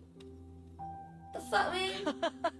She laughed loudly, spraying a mouthful of wine. They said, "We're stuck outside the city, starving and freezing, trudging along dirty roads. What's right do these people have to sit in the city feasting in their fine halls? Like what I saw when I first arrived here." It did. I stopped a few, urging them to hurry along. We still had to go back and hand out the grain, but most refused to listen. From then on, I told myself that those white houses held some sort of evil magic, otherwise how could they lure good people to their doom? After all, they all die in the end. A burst of noise erupted from under the eave. See, I told you I could make fire. Little flame dances at his finger, and a steady fire burns in the middle of the courtyard. Looking down from the roof, the flame seems as though they are scorching the houses. Or is it that they only cast a warm orange glow on their faces? A proud laugh from the young man sets the children off, while the elder frowns in disapproval. Dr. Ziu tosses her wine jug aside, hops to her feet, and lets out a hearty laugh of her own. At the sound of her voice, the people turn their gaze upward. Burn it all, burn down the house, burn down the walls. The houses were burned to blackened ruins, but rice grew in abundance from the fertile soil. Doctor, what are you talking about? Ha! The doctor's drunk, she's playing at being a general again. Hey, why are you putting it out? Huh? With the flame fizzle out, the surrounding houses return to their original dreary state. Dr. Ziu sits back down, leaning against the roof tile and looking extremely drunk. I'll go with you. No. She's turning herself in? Cheng unclenches his fist. The iron shuttle hovers 3 inches above his palm, its surface marked with faint bloodstain. Perhaps it was due to the tiger's strange teeth, but the effect of his arcane skill had not faded. Instead, it had permanently turned the bone shuttle into metal. Shuttle Bones is dead. But the people need you. Oh. Bruh. He ruined her weapon. Commander Cheng, while this house may not match the grandeur of Noble Estate, it is a century-old building embodying both quiet wisdom and integrity. Look at this wall. They have stood for many long years and are as sturdy as white as ever. I've looked it over a few times. It's the father now, and it's quite impressive. It's beautiful, though a little cramped. I'm not certain I'll have the room to swing my sword. Still devoted to your training. Your ambition never ceases to amaze me, Heguang. I just know you'll be excellent martial artist someday. It's too close to the ancestral hall. Just the thought of that place makes my knee hurt all over again. That's your fault for being such a mischief maker. Besides, there are far worse punishment than kneeling for 2 hours a day. Come now. There's really nothing wrong with the size. Let's try to be content with the place. What's the use of all that space anyway? Too true. Let's sign the deed today. Excellent, excellent. This is cute. Will he bring the shuttle to Li Huifeng? Oh my, look at those flowers flying through the air. Heguang! Oh, it's no trouble at all. The young master's magic are truly impressive. Like scattering golden flowers to celebrate your new home. And I must say congratulations once more. You made the right choice. May your home be blessed with peace, your family flourish, and wealth fills your halls. It's cute.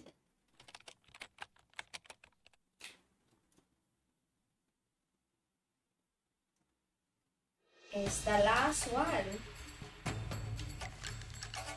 Oh wait, there's another one? Let's go.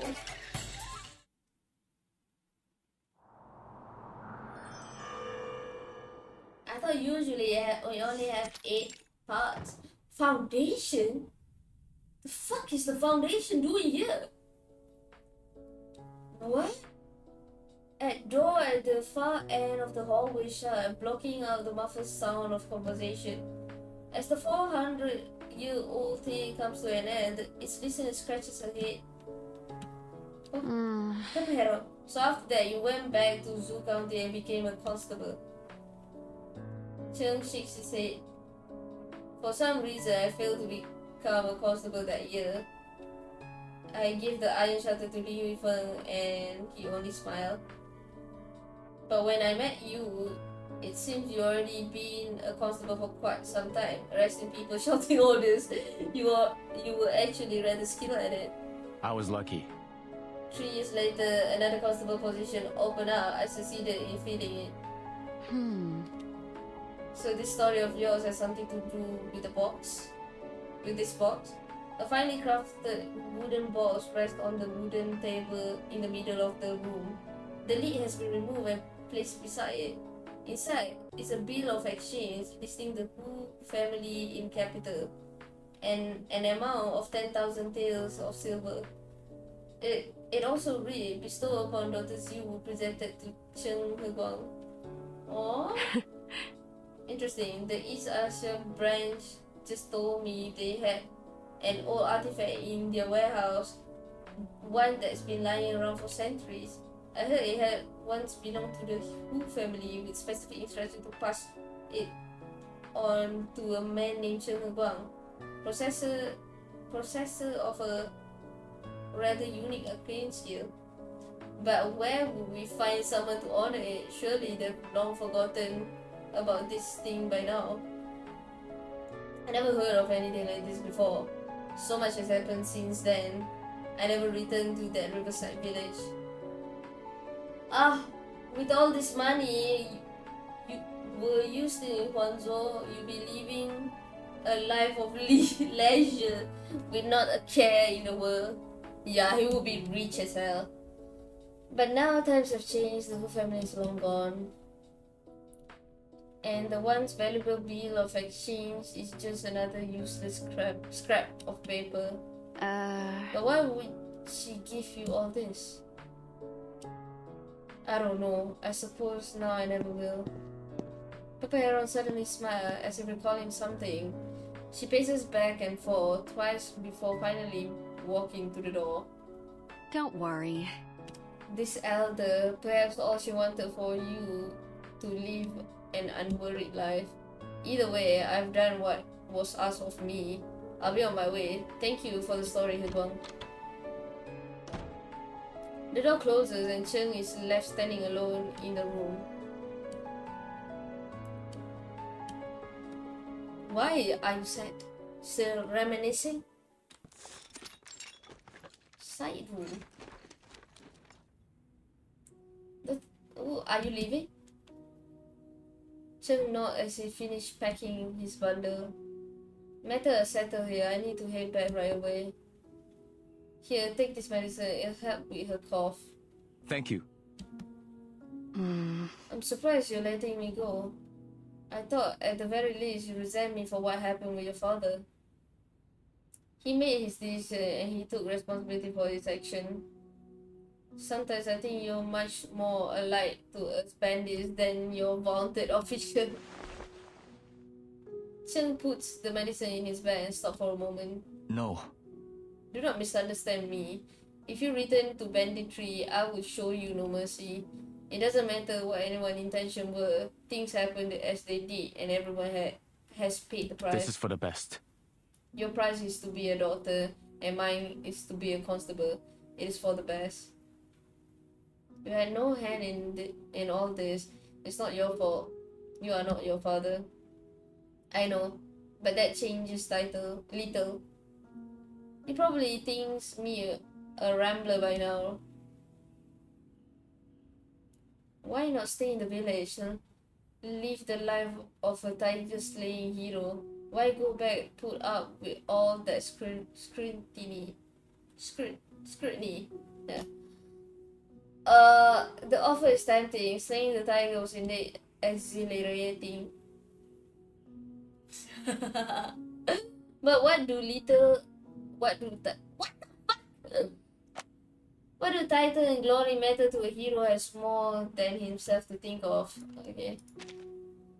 One who has a beautiful white house in Zhu County where his mother still lives. One who is the son of Cheng. It is that hero's duty to protect that little white house. And how can he live before the walls are repainted white? But... In the end, I'll always be the son of a bandit. Constable or bandit? They're only words. Yeah. No. They're more than just words. They're a gateway to the martial art and handful of silver and to life-saving medicine. Just as the art enjoyed by the elite common folk differ, so the etiquette outside the home, no one listens. What? Give up. The people of the county holds the work of sage and scholar, unquestionable truth. Must carry integrity, justice, and honesty even when in poverty. But none of them hail the brute who saved the village from a tiger. True righteousness can only be delivered through righteous When I become a act. constable, Can you stop with I'll that be word? fair and do right by the people. This I swear. Yep, you end up being a bandit too. And not a bandit, but you end up betraying all that. Were I in charge of the militia here, I never would have let that tiger wreak havoc for so long. And I wouldn't have let any people die. Nor would I have let those refugees starve. None of this would have happened. You need to be a great general if you to stop it from ever happening again. Of course it can be done. Once I become a constable, I will rise through the rank. Militia captain, regional commander, becoming a general will be within my grasp. Yeah, sure. We all know where I am. If only all it took were grand work. But that's not how the world works. She shakes her head. But then again, if you can truly live a life of wealth and glory, I suppose that's not such a bad compromise. She smiled, a hint of melancholy in the curve of her mouth. Officials have always had beautiful homes. Perhaps your parents hope as much for you. But should things go awry someday, you know where to find I'll me. help you. Aw, that's so sweet.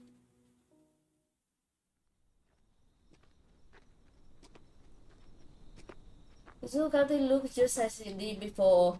The streets are filled with pretty houses, one on top of the other, and all topped with black tiles. Only words. Constable and Is that bandits so? are only words.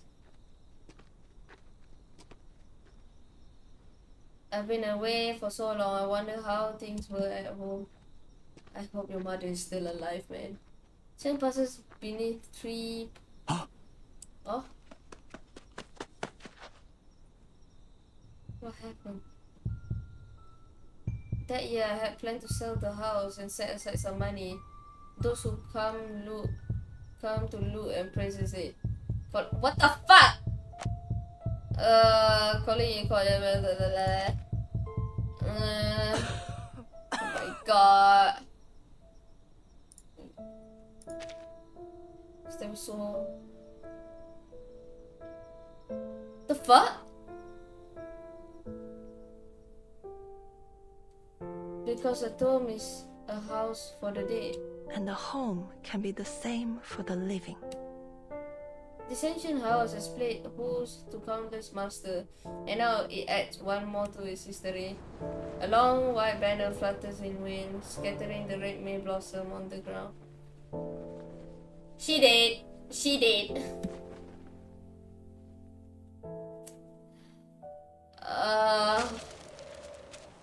Another gust of wind blows into the room, sweeping away the thin, pale bill of exchange. Seeking victory in the wrong place only invites further misfortune. The bill floats out the window, soaring higher and further like a bird in flight, until it goes beyond the range of his arcane skill, becoming a barely visible white dot in the distance. Pepper pokes her head around the door. Oops. My memory is terrible, you know. There's something else I forgot to mention. I bumped into some folk from the East Asia branch of the Region Bureau. They're looking to recruit you. About that. You know of them, right? Their job is like that constable. That of constable. Catching thief, writing reports, and that sort of thing. May I ask? Anyway, I'm just passing along the message, so what do you think? Cheng looks up at the empty box. A barely perceptible smile crosses his face. Let's talk about it later. Remembers an old house, a white house. A house that welcomed life into the world. A house that bid farewell to those who pass. A house that has laid to rest father, mother. Aww. Defying ages, squares and stern. He burns it? Oh yeah, he did burn it. The house consumed by fierce flames. Yeah, he burns it in the main event story. I could never find what I'm seeking in that home. So I burned it down and left. Wow. Wow. That actually hurt my heart so bad. Imagine burning down all the memories and stuff. Oh, my heart. Let's play this. Okay, let's see. 15, 3 and 2. Oh, this is kind of hard though. I can do it like this.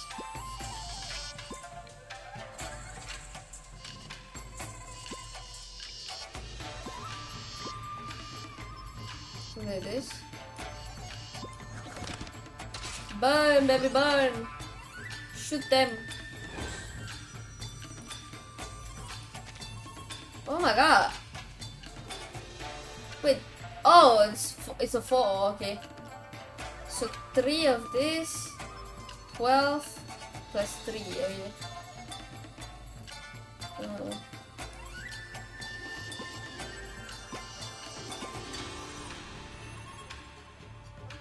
I messed up, didn't I?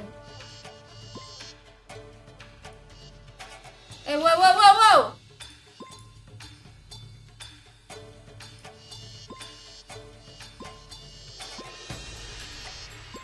Okay, that worked.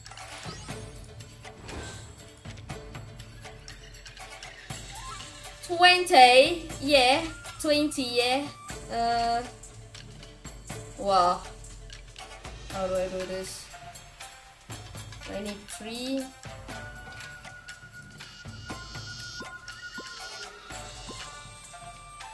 I need 4. Oh my god.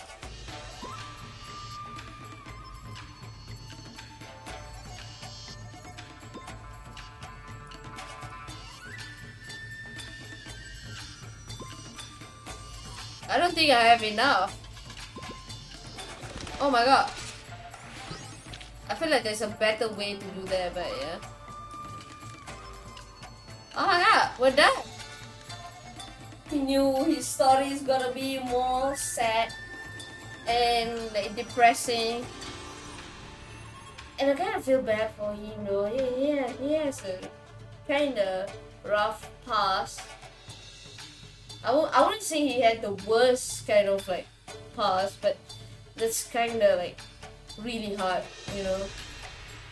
Like imagine leaving all that. I honestly, the thing that I feel so sad about is that the doctor gave him like, you know, money and stuff, but he ended up didn't even get to use it, you know.